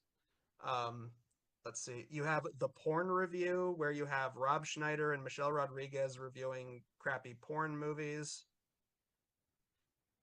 Oh, and Lindsay Yeah. Lohan was in this, so Yes. Yeah, Lindsay Lohan, which the same year this came out, she was in she had a bit part in Scary Movie 5, so that was not a good time in Lindsay Lohan's life. definitely not. Mm-mm. And the worst sketches in here are The Amazing Racist with this guy Ari Shafir, who basically just does these like knockoff Borat hidden camera pranks that are all about like race. Like he'll specifically target different ethnic groups, and like it's just not fun. It's just trying so hard to be offensive, and they forgot to actually make it funny. Yeah. It's like you guys know me. Like I one of my biggest inspirations for content is Rucka Rucka Ali, which Mm-hmm. very similar in humor, but it's like even Rucka's shocking style of humor has more of a point to it. Like there's more there like South Park is funny not just because what they're saying is Yeah. offensive. There's a point to it. This is Retro literally Jesus. what exactly. Yeah. But this is just like I don't know. It's like I remember on Sleepy Cabin podcast they talked a little bit about this. It's like, if you make something that's funny that just happens to offend someone, then that's okay. But if you're doing something with the intent of pissing people off Mm-hmm. and you're not actually trying to be funny, then you're just an asshole. And it's like Yeah. that's pretty much this movie. Oh, and Mhm. lo and behold, this is directed by the ShamWow guy. Ah. And he has a history of making shitty comedies like this. Before this, he had Underground Comedy, which was Mm. in like 1999, which was basically the same movie with less budget. Wow. Well, sham It's not wow. yeah. So I don't know. I guess he can. Yeah, he'll make money off of these terrible movies to I don't know beat up prostitutes because I guess that was Yeah. something that happened with him. Wait, Yeah, what? Yeah. yeah. He beat up a prostitute in Florida once. Ugh. Yeah. So he's gonna use money to do stuff like that and make shitty movies like this. Yeesh. Yeah, so it's bad. It's so bad it makes Seltzerberg, the guys who make shit like Meet the Spartans and Disaster Movie, look talented in comparison. Yeah. Woof. And what's really funny, there's another movie that came out that same year that was like this, movie 43, which was also shit, but this one this is like the Kmart version of movie 43. It's like movie 43 was already bad, but then someone was like, we can make one worse, and that's what this movie is. Yeah. Yeah, so yeah, that does it for my list. Mhm. And we've been here for what feels like over Yeah. 4 hours. Almost. Yeah. Wow. Yeah. So I think this was a very good podcast. Yeah, Resurrecting it. I had fun. me too. The Same here. plan is at least doing this once a month. Yeah. Hmm. So we shall see how it goes. Yeah. Mhm. All right. So I hope you all enjoyed our Resurrected podcast. Stevie, Cat, it's always been a pleasure. And Same back at you. thank you. Likewise. And we'll meet again next month and Okay. talking about some other stuff. So I'm Shannon from Shannon Reviews, where I just review stuff. I'm Steve, the guy that runs SAS Productions, that has Media Wiz and MC Swigga and all that other stuff. And I'm Kat, voice acting monkey. See you All right. around. All right. Have a great night, guys, or good morning, or whatever. Bye. Bye. Bye.